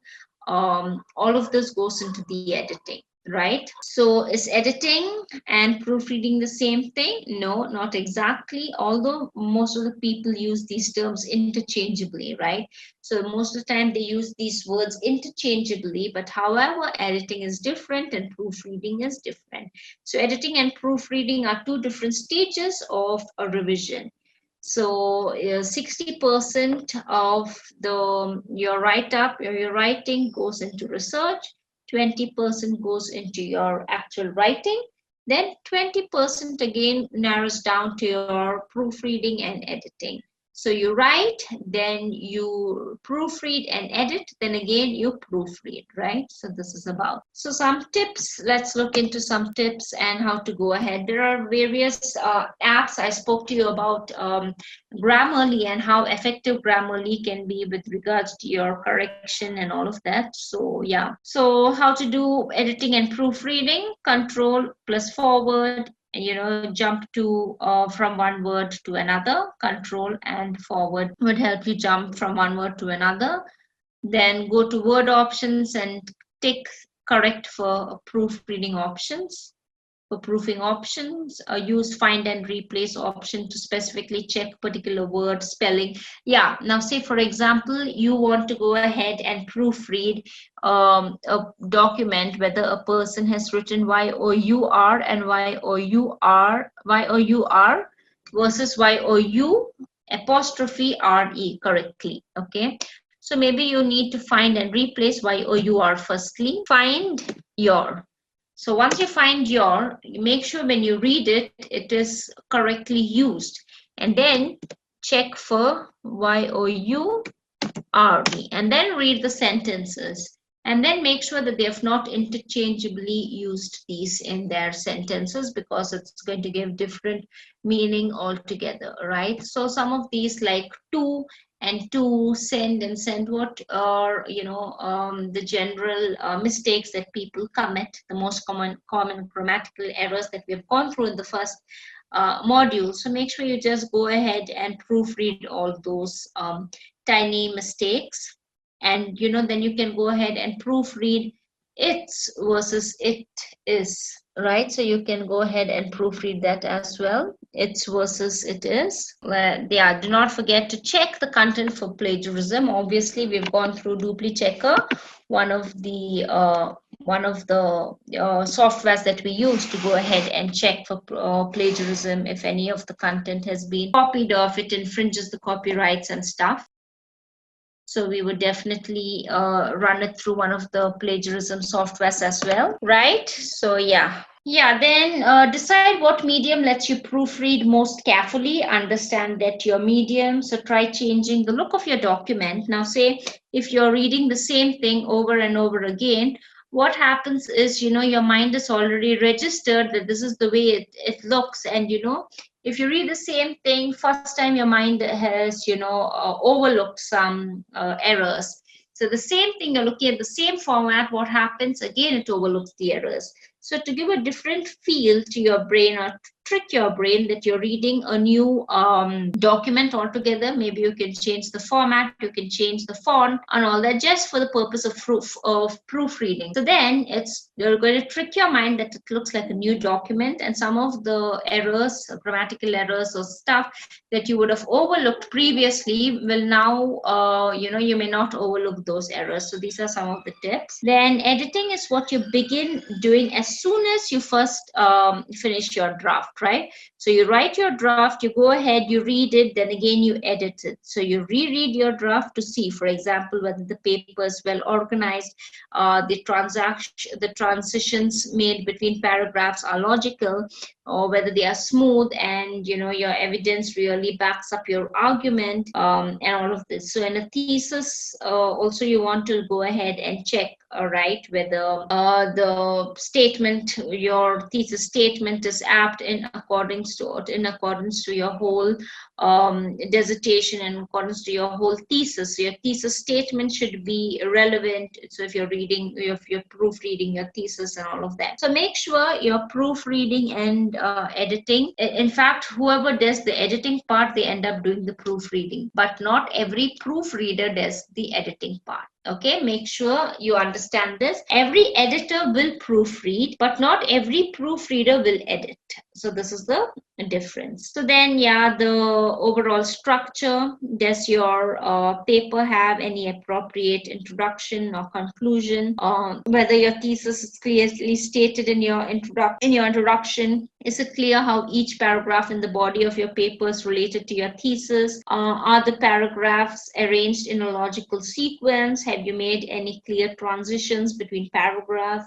Then, does your paragraph stick to one main idea? Whether you are jumping, without any logical meaning from one paragraph to another, you need to make sure you kind of pay attention to all of this. Then you need to go ahead with the coherence in writing. Then whether the citations is apt, whether you've cited the quotes, the paraphrases, basically your sources, the style, your tone, the first, second, and third person, the masculine and the feminine form. Then important terms, whether you've missed out, or it is unclear to the reader. You're dangling modifiers without a definite meaning or misleading in nature, which they could generally appear to be, right? So you need to give a final check on all of these aspects. And yes, so once you are already into the writing business and you are already writing and all of that, it's only then that you're advanced to become an editor. So a writer, a good editor has to be a good writer as well. So sites to do some quick editing and proofreading. Maybe we can, yeah, so you already have these here. So Grammarly, Polish My Writing, Paperator, okay. So these are some of the great software, so you can say tools to go ahead with your proofreading and editing. Then also on the Spinbot software that we went through in module 2, Spinbot software. So you can also run your own piece and just check if you can get some great insights on how differently your writing would look like, or maybe you can just get a good hand on certain synonyms that kind of look really polished. You can probably just see how differently the same thing could be rewritten in a different way.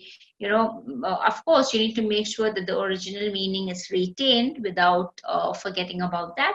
But you can also use Spinbot to go ahead and see how effectively it could have otherwise been written. Okay, so here this is a demo. Go to grammarly.com, sign up, upload the document, check for plagiarism, boost the vocabulary, upgrade for professional proofreading.